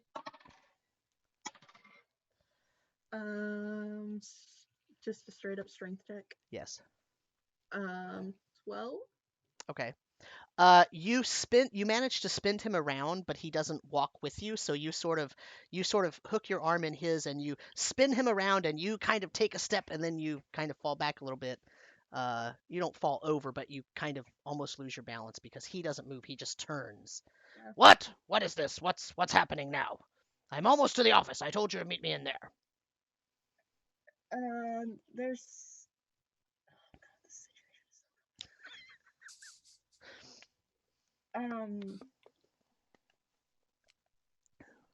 I don't think we should go in there right now. I think one of the pirates is in there, and I don't want them to know just yet that we know that they're pirates until we get some more authority on our side. I still haven't heard your proof that they're pirates. Marcel was on the ship. Marcel was on their pirate ship? Marcel's a pirate? No. This isn't Emmeryn, this is Nina. Okay, so think for a minute, and we'll go back to Axley and Khonnos. Yeah, okay, that's great. That's a good idea. So the two of you travel through here. Axley works on trying to learn how to drive this contraption. Khonnos, the events that have just transpired, I think they have completely failed to teach me the very valuable lesson that I shouldn't push strange buttons. Yeah, I would agree. And it invokes the other thought I have, which is, if it follows us home, can we keep it? I thought you were driving the thing. Good enough. Now the question is, where do we put this thing? Yeah, I mean, are we able to see anything like either underwater or otherwise, like anything that might make a decent hiding spot? Because I mean, my an idea I've got is, we find a place to stash this, and I could try to like swim back to the ship myself, and let them know, say, hey, come bring the ship here, and we'll pick this, and we'll pick up something. Good idea. And I think I remember in all the haste, I heard something about Brittlespoon, which is a daunting name from my past. I do not want to run into that individual if I can help it. So maybe I should just hide out with this thing until we can get the ship here to get out of here. It seems like I think we damaged that ship pretty good. Maybe this is a time to get while the getting's good. We just scuttle off of wherever we can take this thing. So I mean, would I know the area enough locally to know like a potential safe hiding spot for this thing? Like a small island, a little ways off the. Yeah. So how about roll me an investigation check with advantage, and the DC's very low. It's only a 10. Okay. That's first roll's a 21. Okay. So second roll's not better. Yeah. You have a really good memory of the underwater topography in this area, and you can find a little underwater sort of overhang where you could probably park it under that and let it sit there until you came to pick it up. Okay. The question is Axley going to stay in it or come with you? I want to stay in it. I don't want to run into Brittlespoon or anyone who might be coming looking for it. Okay. Then I'll pop the hatch as quickly as I can so as not to flood the thing. And then I will. Well, you'll have to go up to the surface. Okay. To pop the hatch. Yeah. Okay. And then how far of a swim is it back to the dock and back to our ship? What's your swim speed? 30 feet. Yeah. I mean, you traveled in it for about an hour. Okay. So, and it doesn't move that fast though. So probably it'll take you maybe an hour and a half to get back. Okay. You're pretty rested because you said you took a short rest while you were traveling, right? Yeah, if I was able to do that. Yeah. So, spell slots come so I'll stay in this thing for the night, and if you're not back by the dawn, then I'll find a way to like try to hide it and come looking for you. Yeah. Okay. And if worse comes to worse, and as much as I hate to ditch this thing and have nothing to show for this, the safest course may just be to abandon it and just get yourself out. Because I'm sure this thing's going to be recognizable a mile away. So the other question is, Khonnos, when you swim back, are you taking all the goodies or are you leaving them in the thing with Axley? I would like to take the goodies. Okay. Don't get recognized because they're going to be looking for those. Yep. Are you taking all of them, or are you leaving Axley's goodies with Axley? Do you want to take your stuff too, or leave it with you? I think we just leave everything here that we don't really specifically need. Okay. That way we can hopefully come back to this thing and it's all secure. Because they're going to be on the lookout. They're going to be scouring the island for those items. And then, yeah, I'll just take the stuff I got. Okay. Because at least one of those items is a gift for somebody else. And we'll start swimming.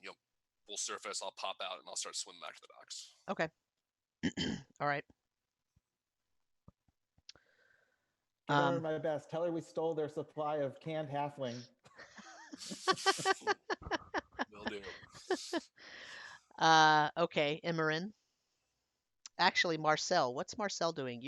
Marcel, you're in the crow's nest, and you actually can see. You see Emmeryn go into the Dockwatch office, and then you see Emmeryn come out of the Dockwatch office and try to turn Ulgrat around. And then you see that Ulgrat doesn't move, and they're standing there talking. You also see that on the ship, they are there is a conversation going on the ship, pretty obviously with someone who is in charge and someone who has, in your estimation, some arcane ability, because they have gone around and started to do things like cast mending on some small areas of the ship, and you notice it immediately. You know exactly what they're doing. But you notice they're not fixing the big stuff. At least not yet. They're obviously having a conversation about things. And then there are other crew members running around trying to clean up things and store things, and obviously there's a lot of activity on there that was not evident at all when you guys were standing next to the ship. What what races are the people that are running around on the ship? The wizard person, or what you're presuming is a wizard who is casting something like a mending spell, that person is human, with no evidence of any crab appendages at all. The person they're talking to is that first mate person that you saw earlier, who also doesn't appear to have any crab appendages, and the captain that you recognize very well as having crab hands. And the other people are, some of them are human, some of them are halflings. You see maybe a gnome. You see a couple of individuals running around who look like they might be those blue skin goblin people, but they are quickly hushed and sent under so that they're not out within sight. Okay.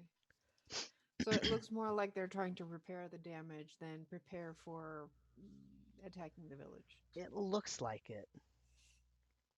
Okay.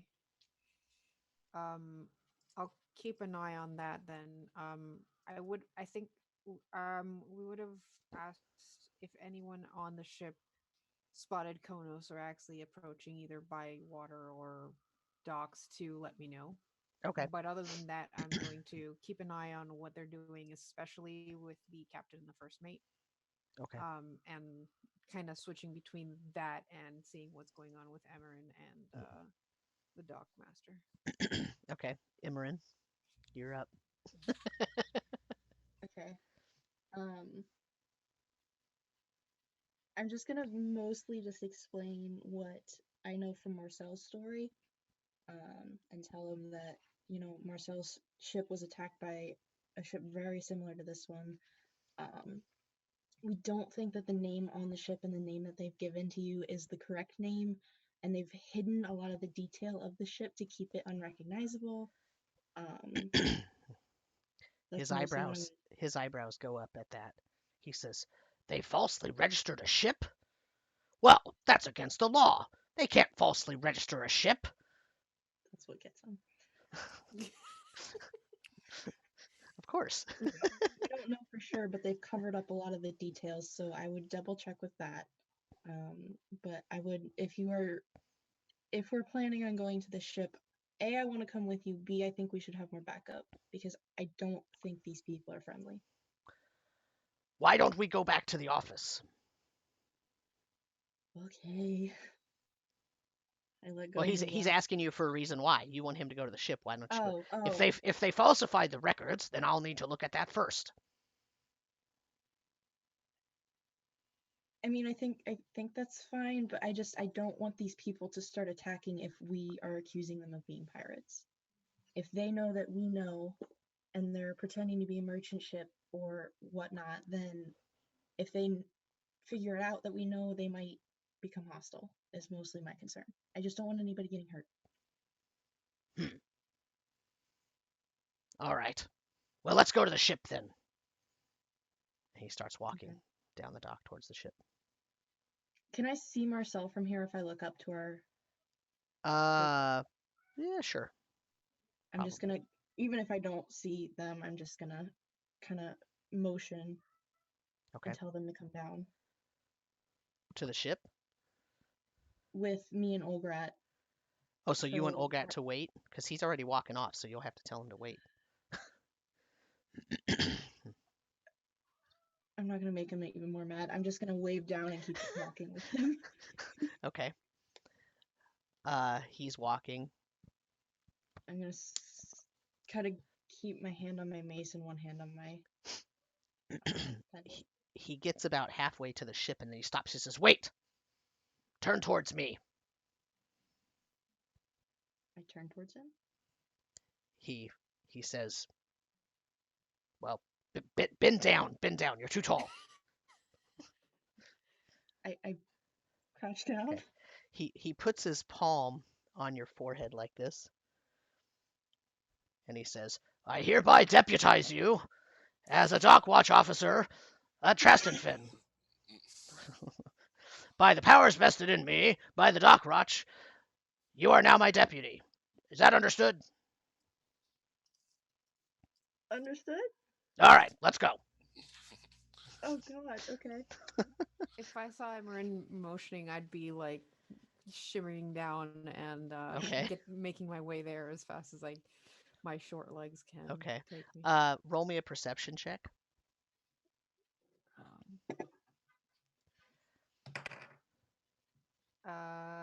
The 19. Okay. You're basically going as fast as you can, and you're hopping off the ship onto the dock and turning towards them when you see Emmeryn bend down and you see what looks like Ulgrat hit her, like smack her in the forehead, like I could have had a V8 style. But then she sort of nods, and then they just turn and walk, and you're running to catch up.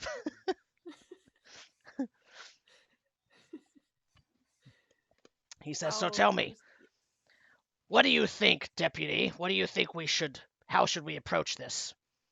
How can I get them to admit they registered the ship erroneously?" Order them to uncover anything that is hiding the ship, light it up, make it visible.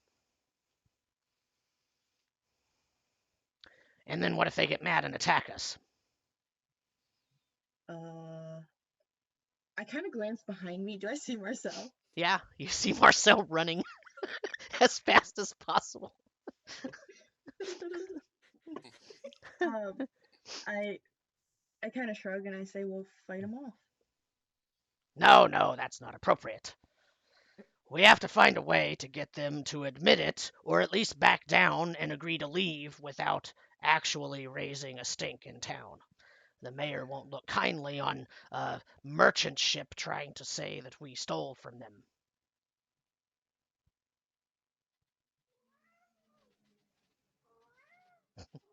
Marcel has a first witness account of their acts, and they might recognize them. So if we can... He stops when you say that, and he turns, and he says, "Which one's Marcel again?" And he's looking, and he sees Marcel running. That one. Well, here's the thing. If we accuse them of piracy, we have to take all of the militia in so that we can arrest them. and then have a trial. If we just decline to help them pay for the damages, we can tell them they have 24 hours to leave the dock because they have erroneously and willfully registered the ship under a false name.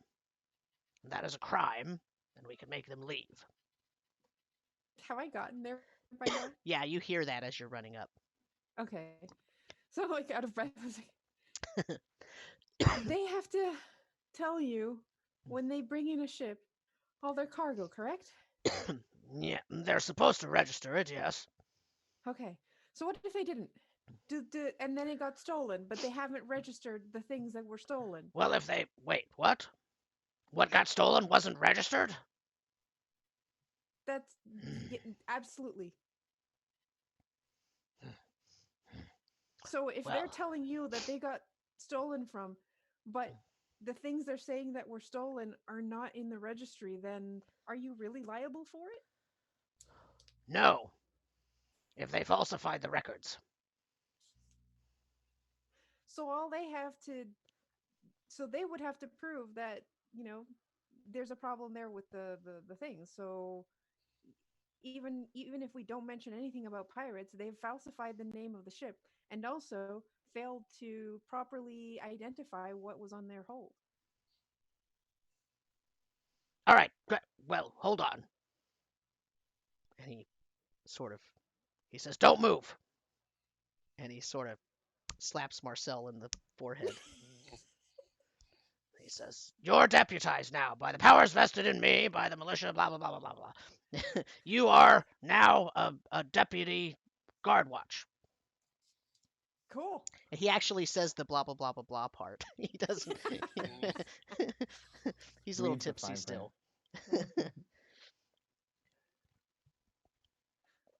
Okay.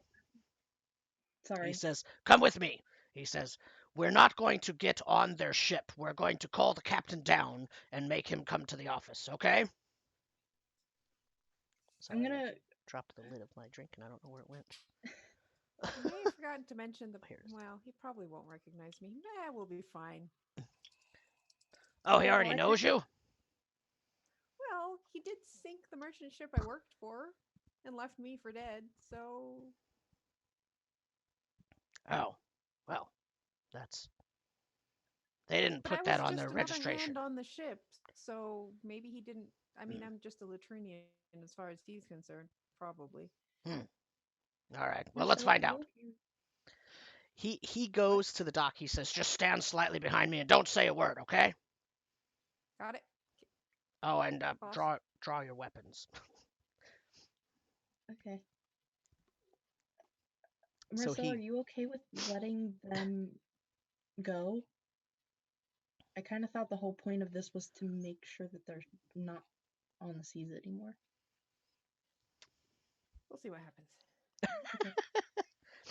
Okay. He yells up to the gangplank to have the captain come down. Can I use thaumaturgy to amplify his voice? Sure. He booms out and he says, oh, and he stops halfway and he tries to speak quieter, but your thaumaturgy makes it still boom out. He says, oh, I don't know what's happening. And they say, wait a minute, they'll send the captain. And a good 10 minutes goes by before the captain comes out. In the 10 minutes, I think we'd point out, like, look, see where the name of the ship should be? You know how they've got it covered? Okay, so you show him that. Okay. Yeah. And, like, whatever's covering, like, the front of the ship to cover the... Yeah. Okay. The bowsprit and the... Mm-hmm. Okay. I have my mace out. He's nodding. When the captain comes down, Marcel, you noticed immediately he has human hands. But it's still the captain. Magic. It's still the same captain person. And he's not wearing the same thing he was wearing when he was aboard. When you were watching him from the crow's nest, he was kind of wearing his, like, regular... I hate to say it like this, but his pirate uniform, right? His kind of work, and he's on the ship and he's a pirate. He's wearing like his pirate, with the insignia and everything. Now he's wearing more like what Emmeryn saw in the Dockwatch office. Very, very nice clothing, very white, clean, sort of fine tunic with a dark marooned vest over it. No insignia. A nice pair of pantaloons or trousers that are made of the finest material, and very nice, like brand new boots. You can see, and he is, he still has he's got kind of a beard, but it's more groomed, and he comes down. Before he gets too close, I'm gonna cast Detect Magic. Okay. Meanwhile, I'm gonna lean towards Ulgrat and let him know I am absolutely certain they have magic users on board. So that's something to be careful of. He nods. Okay. Detect magic. What's the range? 30 feet.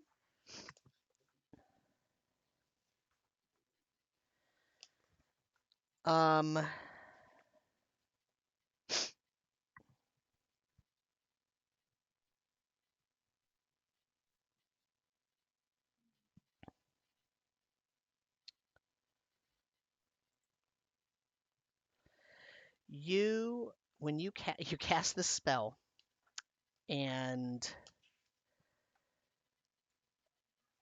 you notice for the first time that the some of the hatches on the sides of the ship are now open where they weren't before, and basically you see a strong magical aura around every hatch that's open. You see an aura around the captain. You see an aura around he has a he's got like a rapier type sword on his Okay. belt. And you see that there's an aura coming out of something sort of tucked in his vest. You can't tell what it is. And let's see. Here's because it says you're supposed to learn the school. So the school, the aura around the captain is an abjuration aura. And abjuration spells are protective in nature. Usually, you see that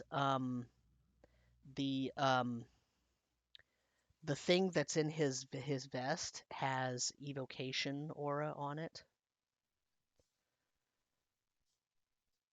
and his boots have a transmutation aura, and the auras coming out of that are emanating sort of out of the ship. There's a mixture of multiple different types of aura on there. The strongest is protective, but that's not all that's there. Mostly of note is no enchantment or illusion on the captain. So he has not magically caused an illusion to make him appear different. At least from your initial thoughts about it. But definitely he has things on him that are possibly dangerous and magical. Mm-hmm.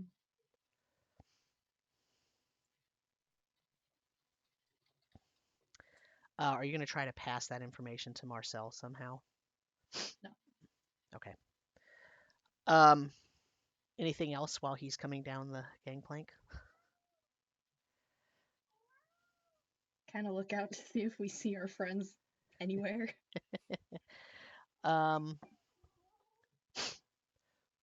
Please roll me a perception check. That's where is it? 7. A 7? Yeah.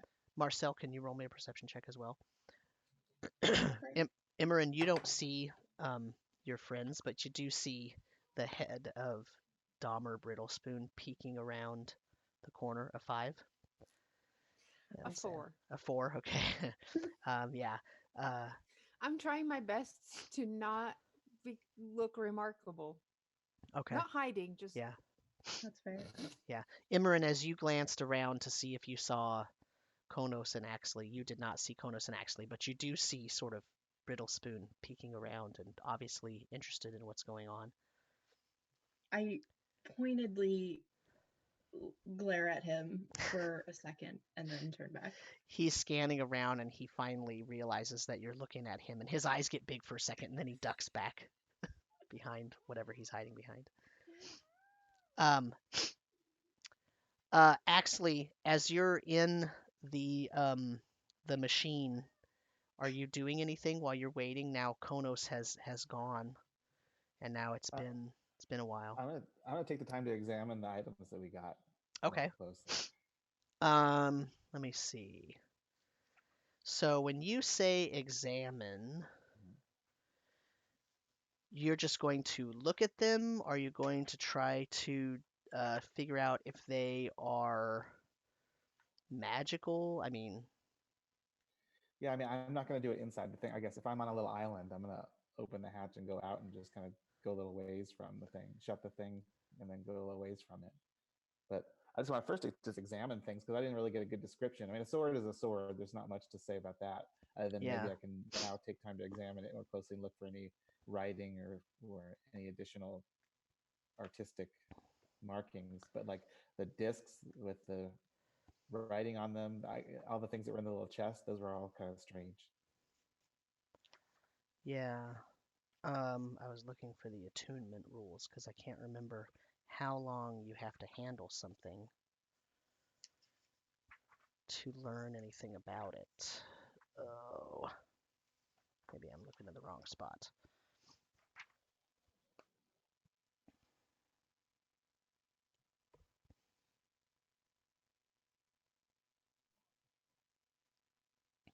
Or it's not there. Let me see.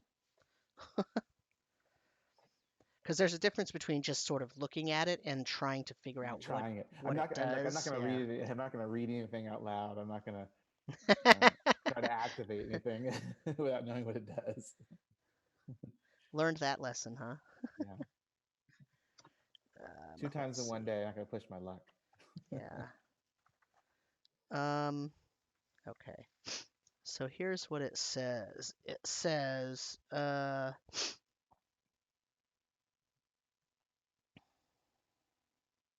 handling whatever the magic item's appearance, handling the item is enough to give the character a sense that something is extraordinary about it. It's not automatic to discover its properties. If you attune, you form a bond.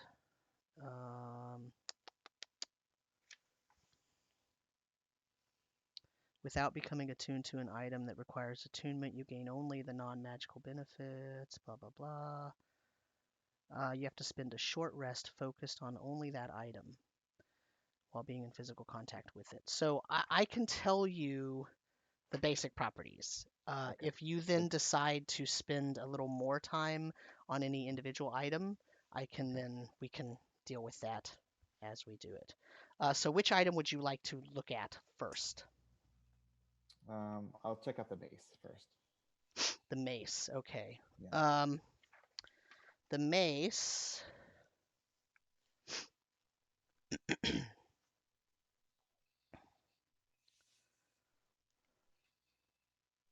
the mace has a sunburst pattern on the head of the mace.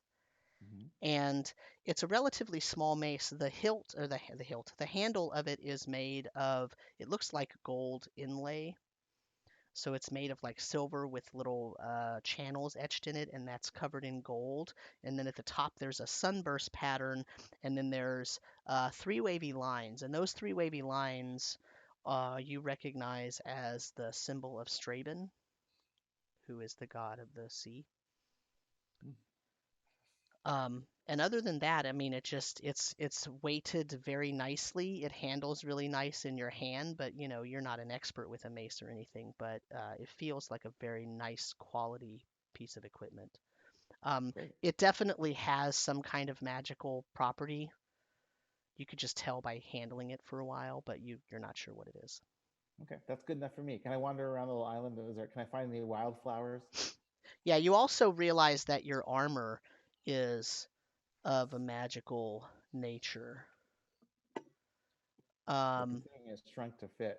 Yeah, it shrank to fit, so you knew right away that it was magical in that way.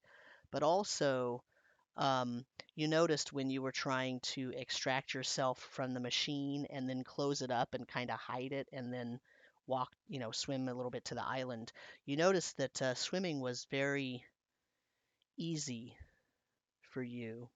Um, and uh, and and this armor didn't seem to drag you down at all. And in fact, this armor is very easy to swim in. So mechanically speaking, that means that you have gained a swim speed equal to your walking speed. So you can now swim underwater in this armor. Nice. And when you're underwater in the armor, when you look down, you see that the armor, it goes from looking like it's like just basic studded leather to it looks like all the studs are like barnacles and seashells.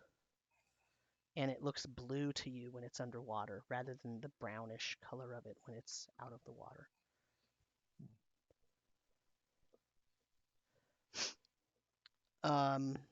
What was the other thing that you...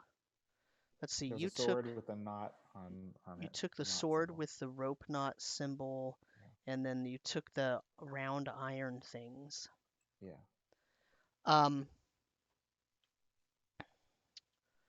So the sword is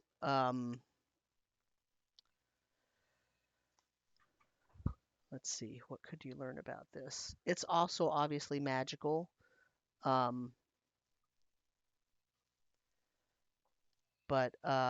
you can't tell what it does.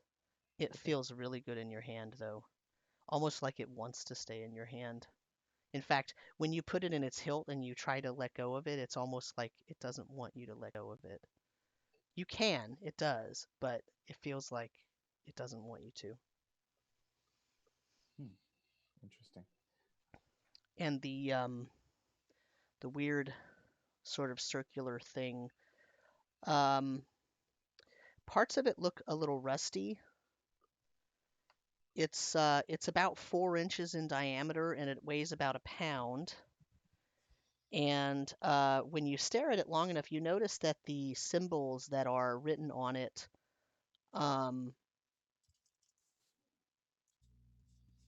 they actually, if you stare at them long enough, the symbols actually spell out a phrase. And the phrase is a sort of corny phrase. It says, "Cage me if you can."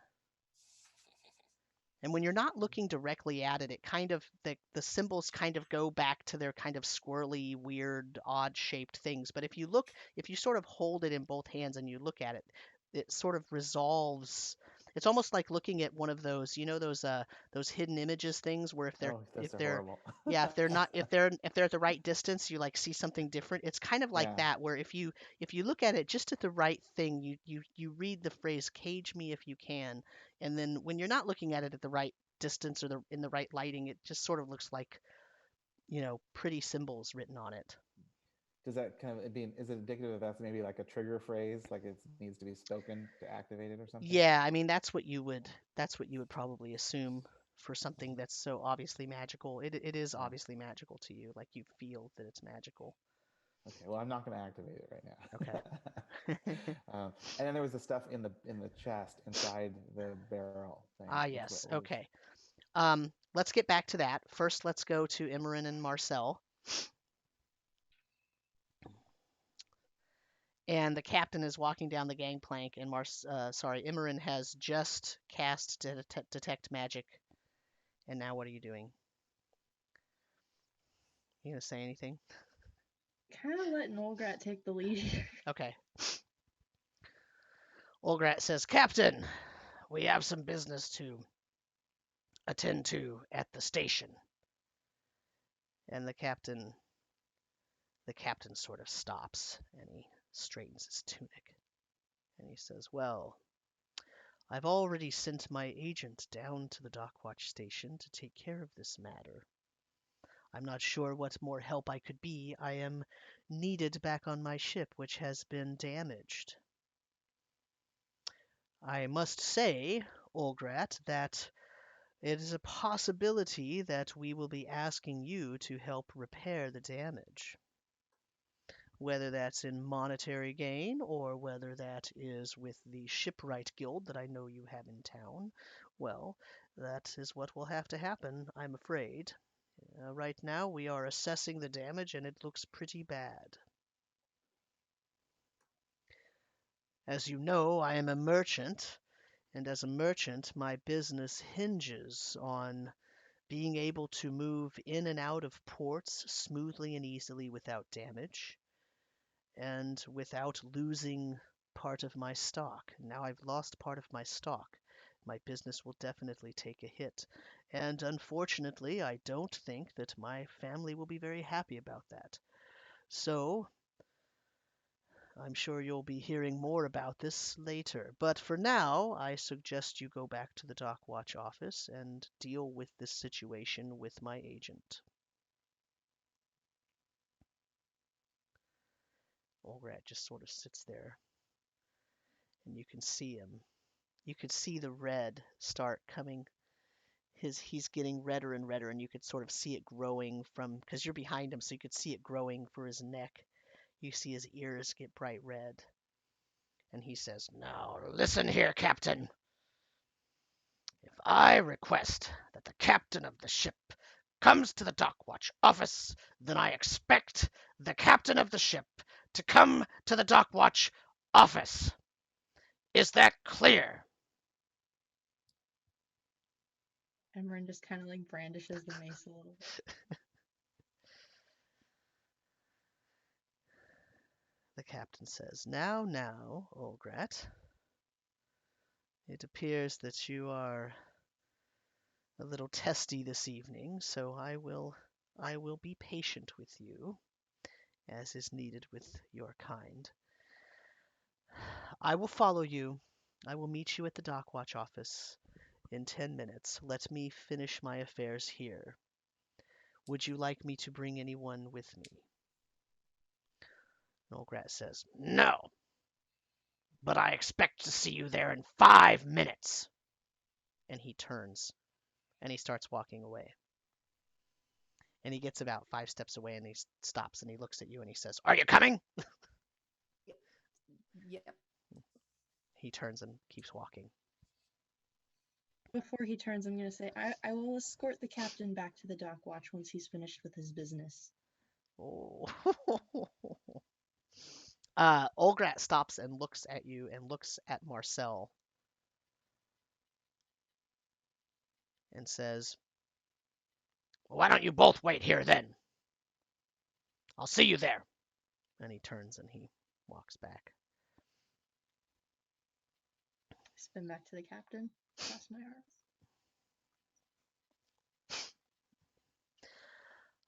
You misunderstand. I'm afraid you are under the impression that I need help finding the Dockwatch station, but I've been there several times before. There's no need to escort me, trust me. It's quite all right. You can go ahead and go on and do your regular tasks. Since there are thieves about, I don't think it's very wise of you to wander back to the Dockwatch alone. Oh, there are thieves about, you say? You knew about this before? I'm just reiterating what you've already told us. I see. Well, that's very interesting. Give me a couple of minutes. I will be back down with my man. And he turns and he walks back up the gangplank. Emmeryn gives Marcel like the widest-eyed look, just like, what is going on?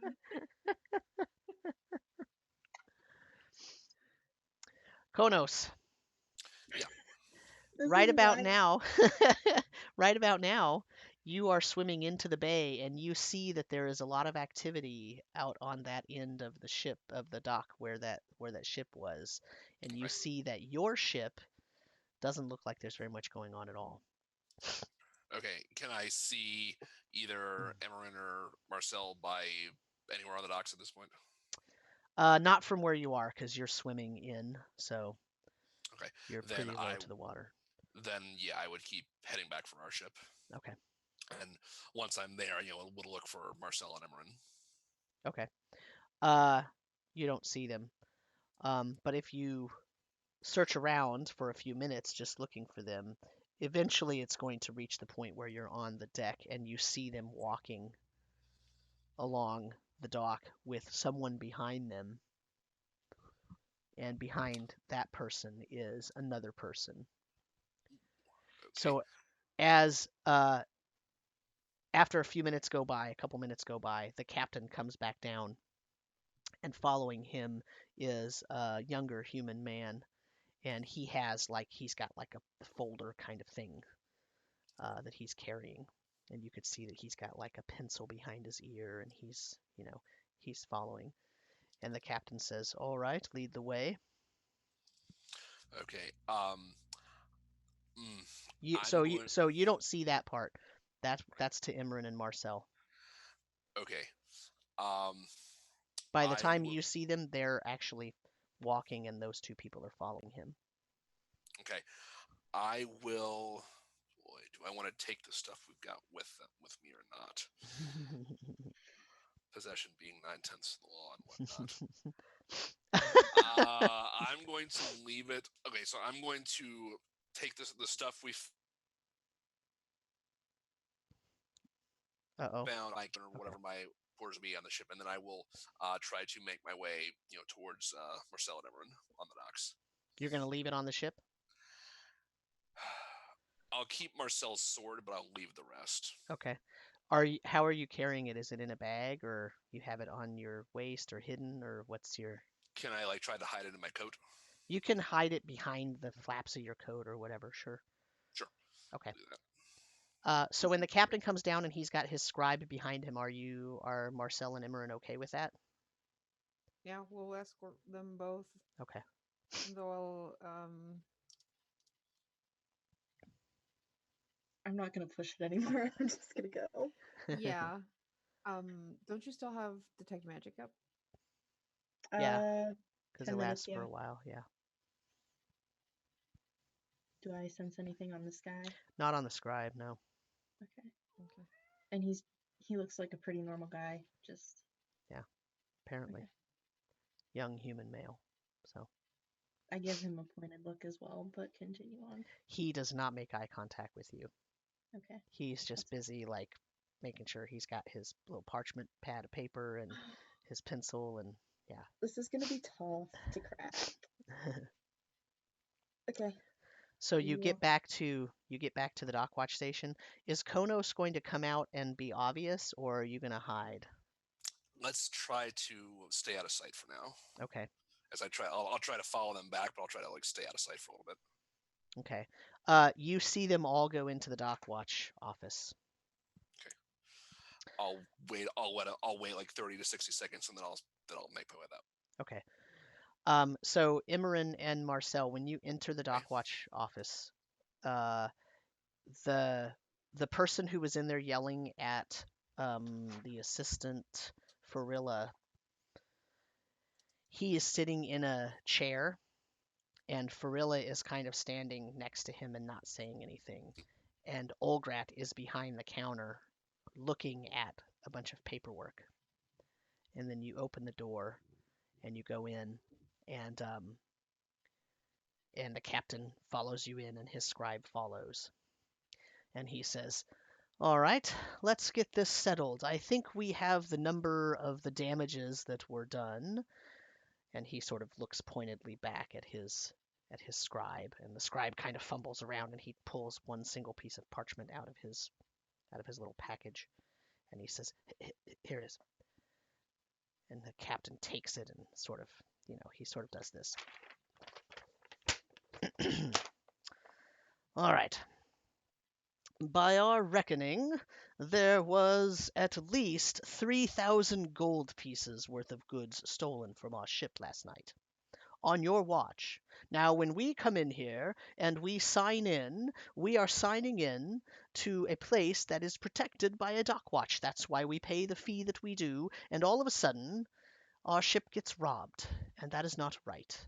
And so, therefore, you should pay, based on our contract, the way that I read it, 80% of the losses.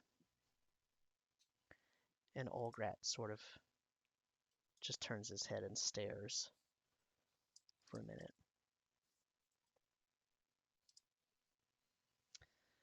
He says, well,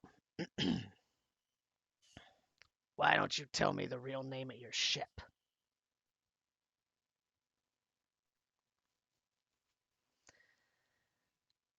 And the captain pauses and says, our ship is the Swantail. You've known this since we docked this morning.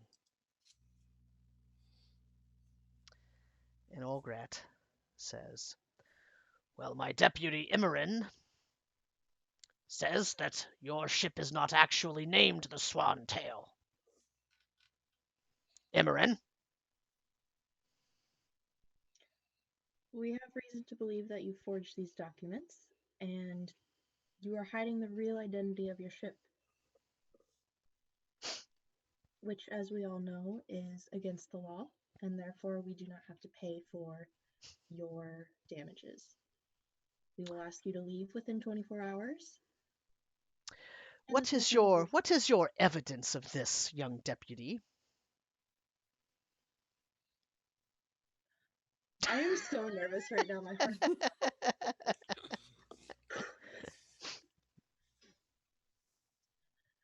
You have clearly hidden parts of your ship to conceal its identity. To confirm that my theory is correct, we would ask you to reveal the script on the side of your ship that reveals the name, and to uncover any portions that are covered. We would like to see the dock of the ship, or the deck of the ship. We would just like to be able to see and recognize the ship. You're telling me that you want me to repair my ship before you agree to help me pay for the repairs? That's ridiculous. No, we're just asking you to show us the damage. He turns to Marcel. He says, you were just down there. You already saw the damage. Why must we show you the damage again? You've seen it. I invited Ulgrat onto the ship, and he declined, and now here we are at the office looking at paperwork. The damage to your ship was on the ship. We just want to know why you have covered the name of your ship and the what's the forward? What is your name? Figurehead. The figurehead. What is your name? My name's Duran. He snaps his fingers at his scribe, and his scribe writes down. Well, Duran.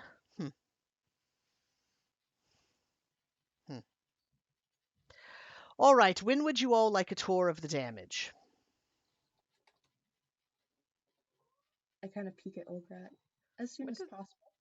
What does the tour of the damage have to do with uncovering the name of your ship? Well, if you're going to want us to uncover the name of the ship, you're going to have to tour the entire ship and see all of the damage as well.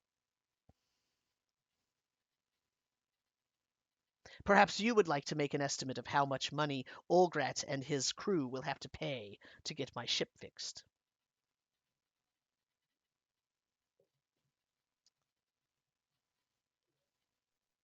I look at Ulgrat and I was like, well, I suppose a tour of the ship will also make sure that they have appropriately written down everything that they have in their cargo. Now you're accusing me of falsifying what I had on the ship in the first place? Well, I never. Come first morning light, and we'll show you everything. No, right now. So you have Sorry, You how- were just at the ship and you refused to look. How long has elapsed from the time the rocket took off to now? It's been like 3 hours. Oh, they have time to hide stuff is the issue.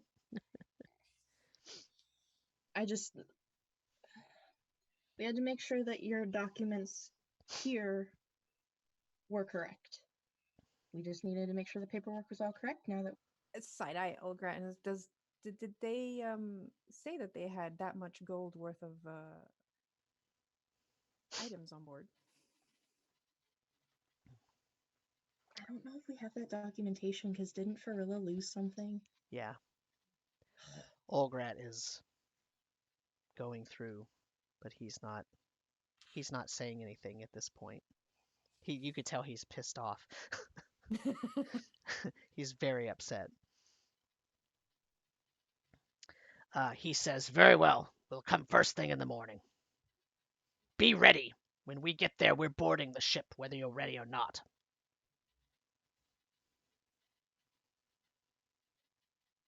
The captain nods, turns, looks pointedly at his assistant who was in here yelling at Farilla earlier, and then he gets up, and then the three of them leave, the scribe trailing behind.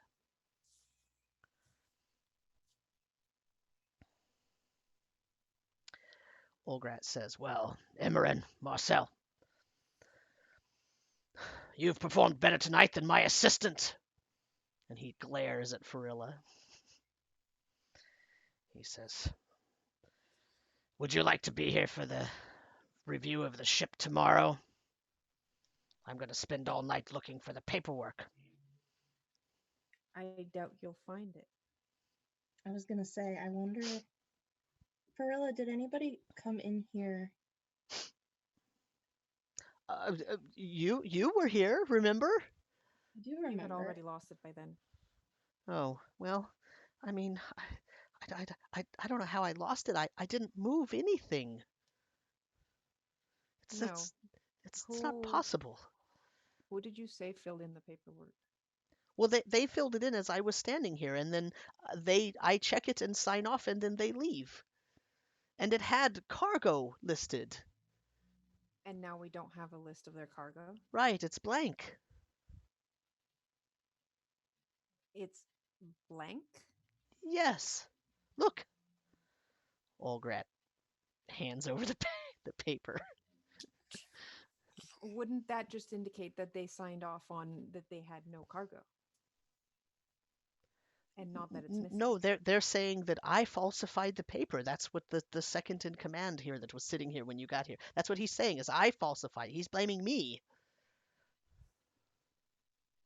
I looked to Nina. Is there any way to, like, clear a paper of ink? Oh, God. I was wondering Presti- if they caused like a minor illusion to make it look like they were writing stuff down. I don't think you even need to do minor illusion. Can't just prestidigitation clean ink off a piece of paper? Khonnos, what are you doing? I'm not familiar with it because I don't have that spell, but At this point, I would come into the office at this point.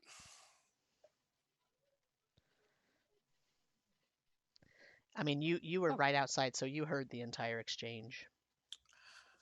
Oh boy. Wish I could have made some kind of dramatic entrance then, because you were cutting out for a moment when you were, I guess, telling me that. So Sorry. Sorry. When would you have come in? Before they left or during their time there?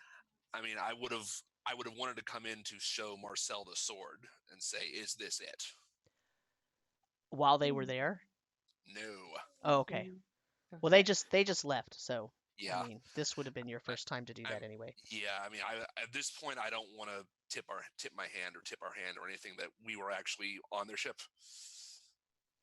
But we do have some evidence. That's assuming this is it.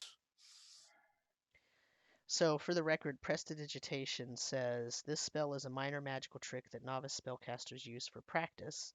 You create one of the following magical effects. One of them is you can make a color, small mark, or symbol appear on an object or surface for an hour. The other one is you can instantaneously clean or soil an object no larger than 1 cubic foot. So I suppose if you technically designated the writing on a piece of paper as soiling it, you could clean it off if you were that good at that particular spell. If you wanted to use that spell. Great. So every basic magic user essentially has the ability to completely like forge a signature. I mean, Awesome. but I'm just answering the question that was asked. Yeah. That's what Marcel asked Emmeryn, and that would be Emmeryn's estimation that suppose someone who's really, really skilled might be able to do it. That's generally not what people use that spell for, but it might be possible. It's creative. Is my detect magic still up? No, it's been too long. I'm gonna cast it again. Okay. So Khonnos, you come in and do what? I would, That's it. yeah. So I would go to Marcel and say, we found this on their ship, and I'll show you the sword. So is this the one that you had that was taken from you, or that your captain had? Is it? Right around that time, Ulgrat says, "What, are you crazy?" And he goes around and he starts closing all the curtains. He says, "Don't pull something like that out while they're still down the road." You know, and he's Oh, sorry. it definitely is. I nod. So that belonged to the captain of my ship, who was taken down by pirates in a ship that looked very much like the one that they have, by a captain that looked very much like the one we just spoke to. I'll ask Ulgrat, would this be enough evidence to accuse them successfully of piracy? Well, yes, but where did you get the sword? Does it matter? Yes. Yeah. In their ship. Oh god. So bad. What else did they have in there? They had some really interesting decorating taste, I'll tell you that. Same type of carvings and inscriptions that were carved on the ship we now possess, and as well as some odd bluish shaped sacs with goblin eggs or baby goblins being grown in them or hanging in them. I don't know how to describe that. This sounds like one bad fever dream. It really does. And if we weren't all on the same page, we would not be pleased at all. No. Um, I'm sure I sound like a You crazy took person. off the robe with the eyes. You're Yes. not like. Oh yeah, no, that's. Okay. Oh yeah, did you I take that off? That. I left that. Yes. Um, Everything else I took is back in my cabin. Ulgrat says, "Wait, you're telling me that ship that you took this sword off of had that eye symbol that you told me about?" Everywhere. Adrum symbol was on the deck. It's carved on. It was on the decks. It was carved into some of the doors. When Emmeryn says that, Farilla says, What did you just say? You said the House of Adrum? Wait, let me see." And he goes and he runs to the counter and he looks at the paperwork. He says, Look at the captain's name." Is it Adrum? The captain's name is Selverant Adrum, or Selverant of the House Adrum. Did we have this before and just not catch it? I think we did. I think we had the name Silverant. You had Selverant. The Farilla, when you asked him what the captain's name was, he just said Silverant. He didn't tell you the whole thing. Yeah. Oh, yeah. But we didn't get. I don't think we got Adrum from that. We didn't get Adrum. That would have been a lot easier. Oh well. Defy not the House of Adrum. Yeah. Oh boy. Do they have any weapons on board? Yes. A full slate of ballistas. Ulgrat says, "I hope you don't take this the wrong way, but you two are no longer my deputies. Well, crap.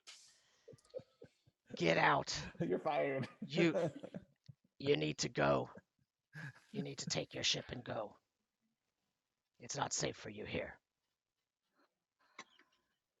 But is it safe for you? I've got the whole town behind me. We can Yeah, that's what we're mire worried them in about. paperwork. We can mire them in paperwork. It's fine. They won't come after me. I have the mayor's ear. They won't come after me. You Don't worry about realize the you're town. dealing with people who are pirates. Pretty If you vicious. stay, they'll find you. He's right, you know. We should probably get the fuck out. Yeah. My detect know, magic is He asked your name. He wrote down your name, Marcel. Yeah. He only has my last name. I couldn't think of something quicker. I should have used my cousin's name, honestly. Shouldn't it? He says, I don't want to hear any more. Should have said Bitterspoon. yeah, exactly. That doesn't seem like a Lutrinian name. I was raised by halfling parents. He says, I don't want to know anymore. I can't know anymore. I don't want to tell you anymore. Can we leave? It's Yeah, are we? nighttime. Yeah, but you're saying that there won't be any problem with you or the dock watch with us if we were to go now or first thing in the morning. Gather your crew and go now. We need to get distance out as far as possible. I'll whisper to Emmeryn. Also, we need to pick up Axley.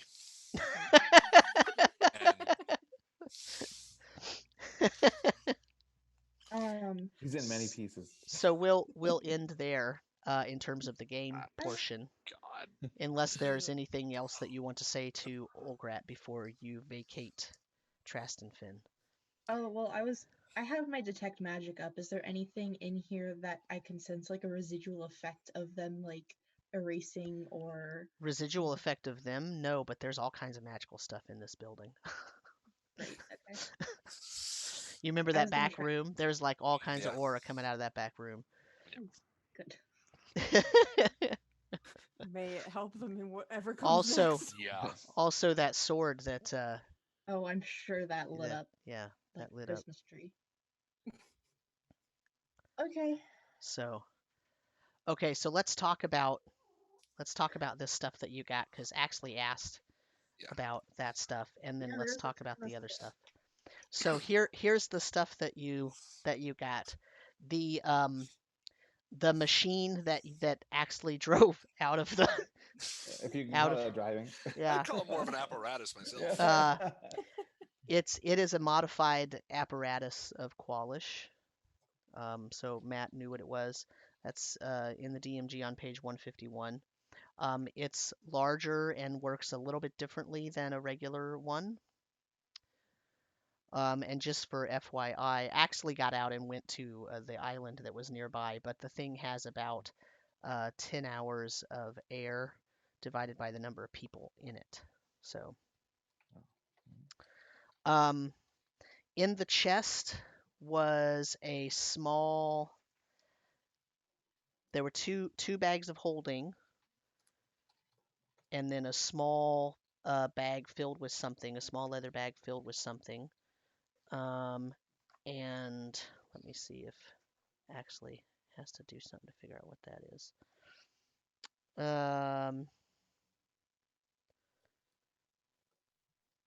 Oh, this is something that Axley has seen before. This is what's called a bag of beans. Okay.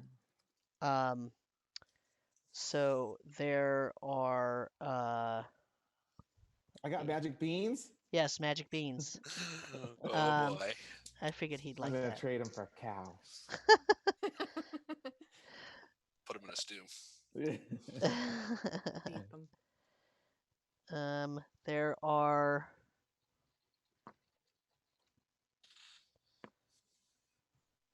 There are 9 large bean-shaped objects in the bag. And you have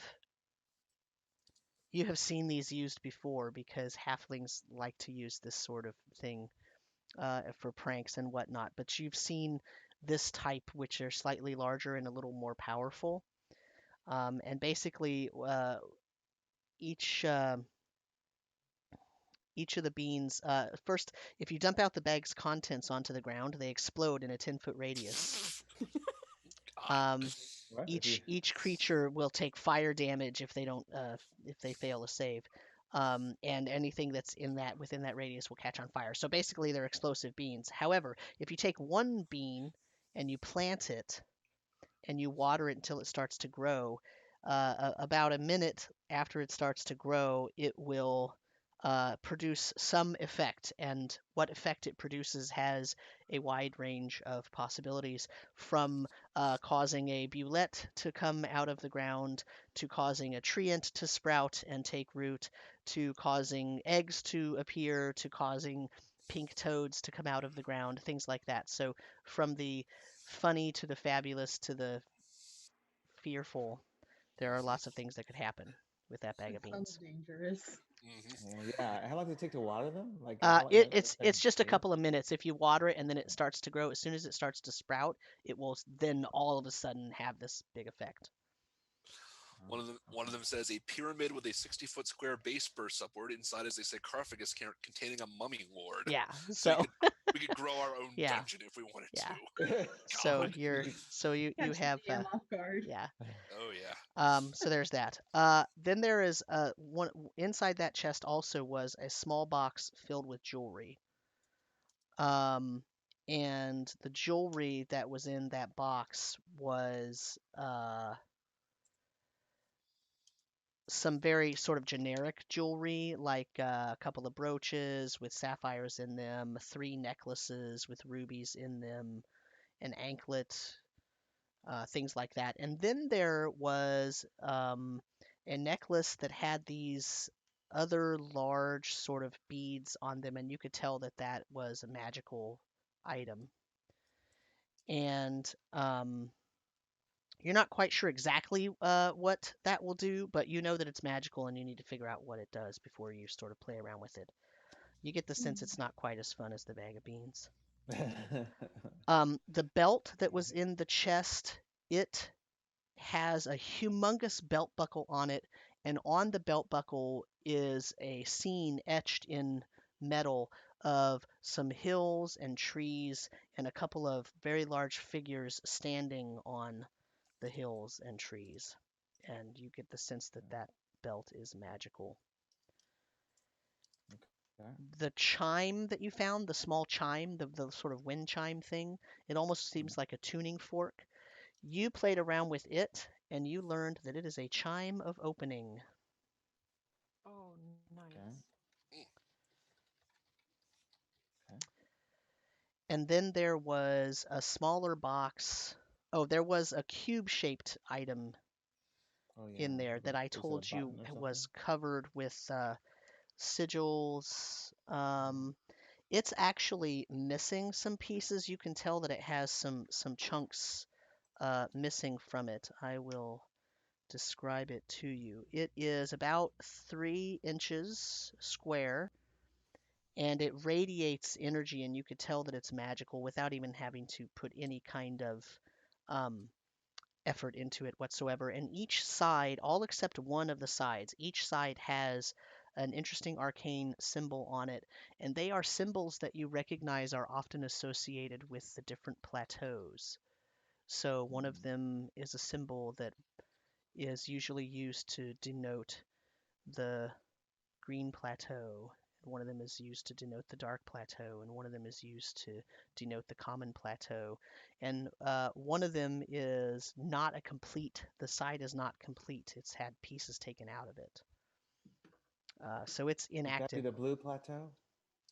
Probably, because there's not a complete side with the blue plateau on it. So, and then in the small chest, there is a small bowl that has waves etched onto it. And it looks like it had fluid in it at one time, does not have fluid in it anymore. You're not sure what that is, but you're pretty sure that somebody wouldn't just have a bowl for their dog or something, that it's probably magical. So you're going to have to figure out what that is a little bit later.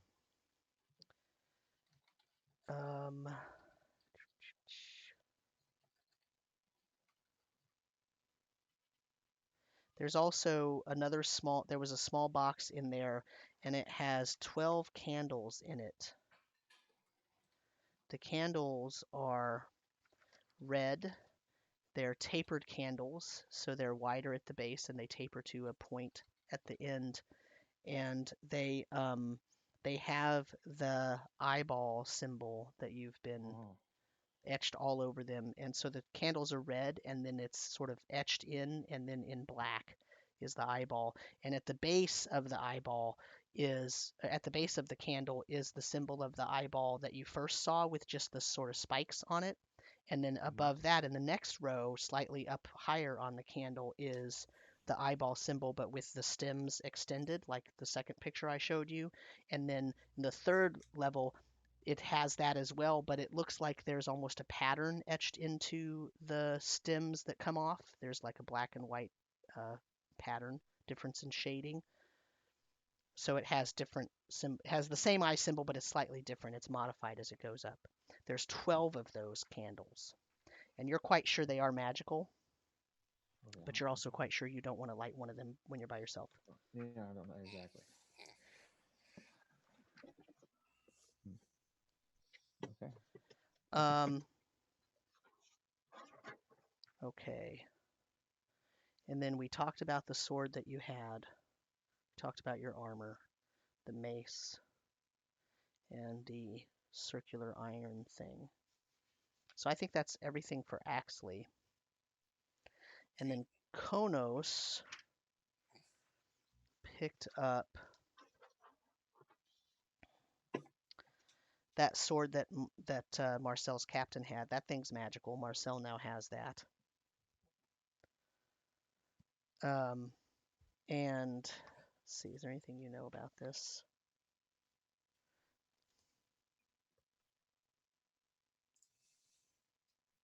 Yeah. Marcel, if Marcel wants to know what that does, they will have to attune to that item.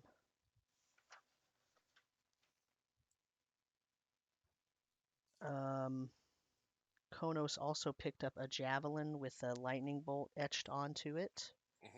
That is quite literally a lightning javelin. It's on page 178 of the DMG, Javelin of Lightning.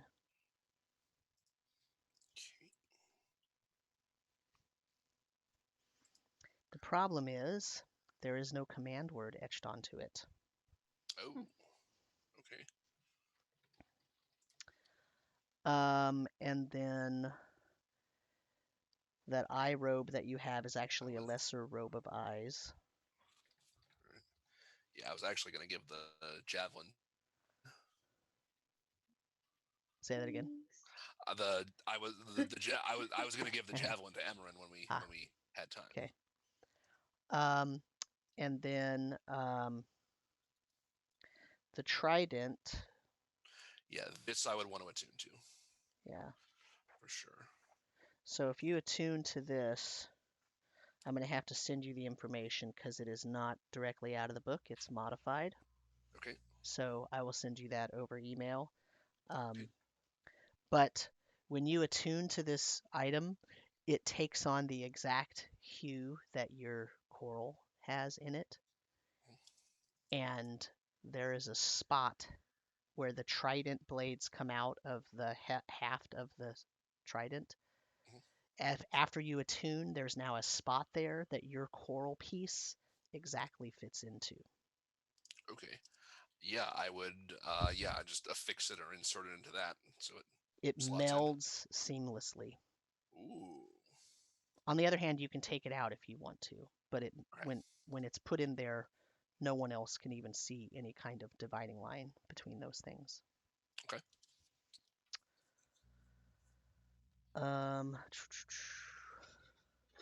And when you all get over to Axley to pick him up, and you open up the apparatus, and you start to discuss how the heck you're going to get this thing onto your ship and where you're going to put it, you notice that that sword that Axley had seen and that Khonnos had seen in the armory that looked a little bit kind of weird, and it had the skull on the handle. It's now sitting in the apparatus.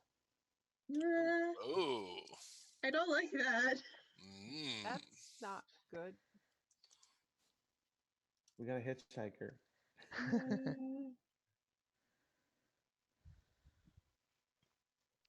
Might want to wait to identify that one before trying to do anything.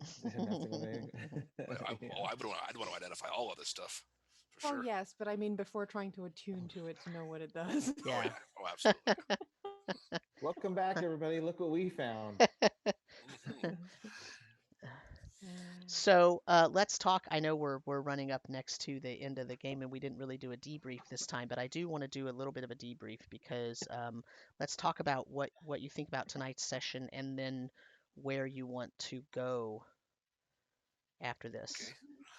That was a really good session. Yeah, I mean, I have always wanted to come across an aperture of the crab in the game, and thank you so much for making my. You were jumping out of your seat. I'm like, I know what this is, but I'm trying so hard not to give it away or say anything, and I'm failing miserably, I'm sure. And I will be honest, like part of me was like, yeah, we'd totally be doing what Axley doing and playing around, pushing buttons, and the other part is like, I don't want to get caught. That was a part of, like there was a part when I was going to say I'm Eldritch blasting the control panel to get you out of here.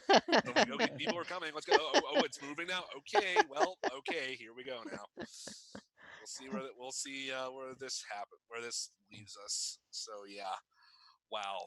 I am shocked that we pulled that off, and two, we did set off like 50 alarms on everything we touched. Heist of the century. Yeah, that we know of. The halfling job. Yeah, I mean, the thing is, they were trying to keep a low profile, right? So all of them were on orders to not be on deck. They had one, they had one guy on deck because they figured nobody's going to mess with them. But then, then we showed up. They didn't count on a psychotic halfling and sea elf.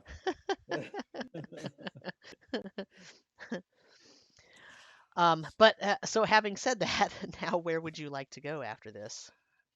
As far away from this island as possible for our own safety, I think.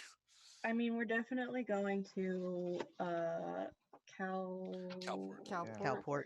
Yep. Okay. We're definitely better off now, as better equipped. You realize that going to Calport is not necessarily going as far away from them as we can. Right. Yeah. True, but it's putting some distance. It's some distance. Yeah. I mean, yeah. I mean, okay, logically speaking, like me, probably not, because we told people we were going to Calport, so if they wanted to look for us, they know Emmeryn's name.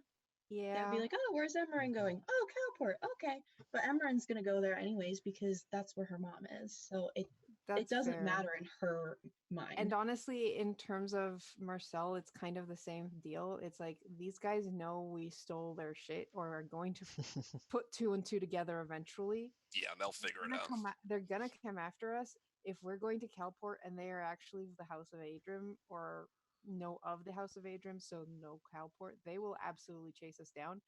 Marcel's kind of okay with that because they still want to take down these guys. And while they may not be ready now to like take on a pirate ship, well, now we have a bunch of magic items, and who knows what we'll learn on the way to Calport. So hopefully, when the pirates catch up, we're ready to wreck them. or at least defend ourselves. Yeah, like they're not that disappointed by the fact that they know my name, so they might hunt me down. That's fine. Let them. Ulgrat's kind of got our back in this too, so he's gonna try and keep them away for as long as he can to let us get some distance. So hopefully by the time they catch up, we're gone. We're out of Calport. Yeah. I'm impressed. I was kind of thought he was a huge pain in the ass. Now he's just kind of like a moderate pain in the ass. No, I like him. Yeah. Yeah. Well, once you I really guys hope he doesn't smoked. get poisoned with that crab stew. Right? Yeah, boy. Oh, I mean, Once you guys smoked his pipe weed, he was okay with you. No, but that whole like trying to moderate and trying to play lawyer was killing me. That is like opposite of my personality. And I'm just like, go away, please. I don't want anything to do with this. But that's not Emmeryn's personality, and it got a Yeah. little complicated there. I But mean, so this is actually one of the things that I needed to talk about was, as the DM, I could have had Ulgrat take care of it. He could have had, a fight yeah, with this guy or whatever. But that's not fun, right? No. Like having the DM just sit and have an argument amongst two NPCs isn't. I mean, you could do that a little bit, like I did, where he talked to him on the Yeah. gangplank or whatever. But Mhm. like in a scene, taking away the opportunity for the players to really get involved with what's actually happening and make decisions about how this is going to go, that's having just the DM talk, watching NPCs talk amongst themselves is not fun. right. So that's why I did that. As much as I knew it put you on the spot, and No, I know. maybe some audience member might say, "Oh, Ulgrat wouldn't do that. He's the boss. He would say like, here's what we're doing." But he was distracted looking for the paperwork, and he was like, "Oh crap, Right. how are we gonna do this?" So it kind of makes sense in the story, but really more for the game, it makes sense to let you Yeah. guys take the lead and let you guys do it, because me just making the decision doesn't really do much for the game. Yeah. And We I knew it also was kinda coming knew after more. Yeah, we kind of knew more of the situation than Ulgrat, so it does make sense that he'd let us kind Yeah. of take Mhm. the lead and see what we can do. Yeah. Yeah. And I mean, if you said something really bad that put your foot in your mouth, he could have jumped in and said, "Wait, wait, wait, wait." Yeah. But he was listening, but he didn't need to do that. So, Hmm you know. that's why I was sort of debating, like, do I want to drop the evidence right and pull out the evidence? Like, here's the Mhm. sword. Here they're pirates. Look at this. They had this on their ship. Right. Then that said, okay, that proves that I was on their ship too. Like, Mhm. I really don't want to implicate myself with them being right here. Khonnos was probably happy to just get off this island and get on with what we were planning to doing with his life at this point. Because Right. I won't lie, I was dreading the whole rogue aspect, like the whole stealth aspect of this Mhm. the first. I'm like, every time I try to do a stealth mission in D&D, it just goes horribly wrong, like right out of the gate. So Well, this was no different. Yeah, that got you. Yeah. I mean, uh, I'm the type of DM where I try to make it so that no matter what happens, it can be fun.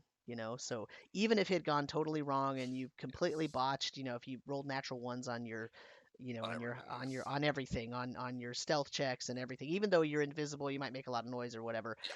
It's still got to be fun, right? Like the whole point is to make it fun. So hopefully I'd like to think I would have been able to do something to mediate those effects and make those, even if this went horribly wrong right from the very beginning, uh you wouldn't just be captured and thrown into the brig or something. We got to play with an aperture of the crab. You could have hung me from a yard arm, and I would have died happy. So, and Khonnos would have died happy. So at that point, Nice. I have such a hungry cat here. Yeah. Just I because have to I actually have to go he's as well, starving. so yeah. Feed Oh me. yeah. Yeah, looks like a happy cat. mine's being. So any last thoughts? What do you think? Oh, I also need, so you're going to Cowport basically is what you're telling me. Yeah. You're going to go Yes. directly to Cowport from here. Okay. After picking up the apparatus. Yeah. Yeah. Okay. Yeah, I mean, I'm assuming that you pick up Axley and figure out how to get the apparatus, into the ship. If It we did it has with a it large has crab, I'm sure we can do it with a metal Yeah. Can't crab. I Large just, metal Right. crab, like yeah. fly it up Yeah. and gently land it on the deck? Yeah, I mean, so that's the thing, Hey. right? Like it does have a limited flight capacity, but um, it also caused a lot of damage to the other ships. So, Yeah. But we it's have the yeah, crane for getting shit Yep. on the ship, yeah. so we can use that to pull it up. Yeah. without using the Yeah. apparatus itself. Yeah. You'll also have to check it out and make sure it's not damaged and stuff, the apparatus itself. So because you did do quite a bit of damage to the other ship. So I mean it did fine and you weren't in any danger when you were fleeing, but who knows, right? Who knows what's going to happen? So and then you'll make your way to Calport. Okay. Good. Good deal. Would Marcel want the robe of eyes that we found? I think it's very flashy, but we'll have to see. Because also, I do not have proficiency in any kind of swords, just spears and tridents. So we'll have to see what happens there too. Yeah, and when you guys arrive on a little island, so I will walk up with a flourish. Milady hand Emmeryn a bouquet of wildflowers with a mace in the middle of it. Nice. And I'll spend whatever time I can to attuna to the other magic stuff I've got. Attuna. Yep. Nice. Nice. That's amazing. So as you are, I'll leave with this little tickling teaser here. As you're loading, you reunite with Axley. You're loading the apparatus into the ship, and you go to close it up and seal it and everything, and make it take up the smallest amount of space, make the legs retract and all that stuff. And Axley finds a panel, and when he opens that panel, inside there are some buttons that he had not seen before, and there's also a small box, and when he opens the box, it is filled with 1, 2, 3, 4 rods and a ring. Oh, okay.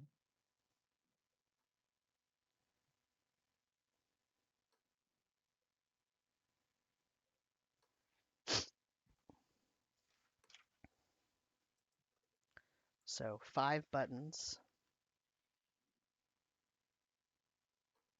and inside the box is 4 rods and a ring. And there you go. Meaning, so that's like what do you mean, like a ring you put on your finger and rods you wield, or what? Yeah, like a ring you put on your finger, and it has the symbol of waves on it. And then the rods are about they're like 3 inches long, and they're probably an inch in diameter. But they each have a little button on them that you're presuming you could press to activate it. Oh, okay. Well, we definitely don't want to do that until we have the space to experiment. Yeah. Now you're cautious. Now we're on our ship. Yeah. Right? Yeah. Now we can break our stuff. That's when you back off a little bit. Now we'd be a little more careful. Breaking other people's stuff, I'm totally okay with. So the ring is easily identifiable as a ring of swimming.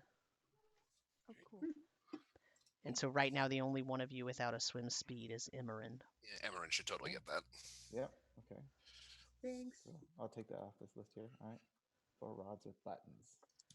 Yeah. 4 rods, 5 buttons. 4 rods with buttons, 5 buttons in the. So what you found was a panel, like a control panel, and you took it off and you saw a little box in there, and the box had the rods and the ring in it, and then behind the box are 5 buttons. So apparently this apparatus also has other controls that you have not yet. Hidden controls. Yes. Weapon controls. Okay. Oh no. Yeah, I don't know why. I don't know why I'm here. Door that opens up under the stick shift. I don't know why I'm suddenly hearing the Voltron theme going through my head right now.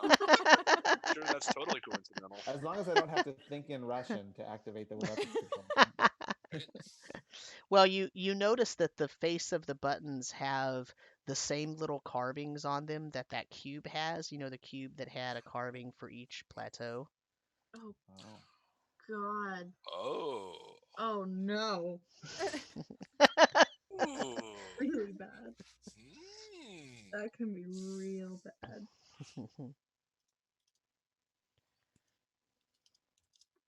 But when you say plateau symbol, that's like fire, water, earth, air. Is that what you mean?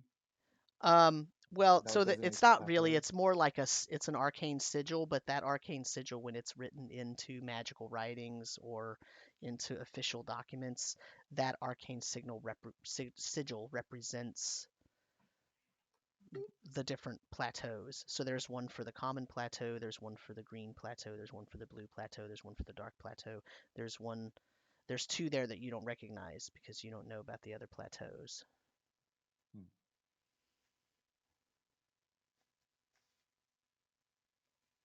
Well, that's mysterious. Well, that'll be. I dubbed this strange contraption the Curiosity. Yes. Huzzah. The like curiosity. Yeah. Okay. All right. Well, thanks everyone for watching if you're watching, or listening if you're listening on the podcast version. And everyone say goodbye and good night. Night, everyone. Bye.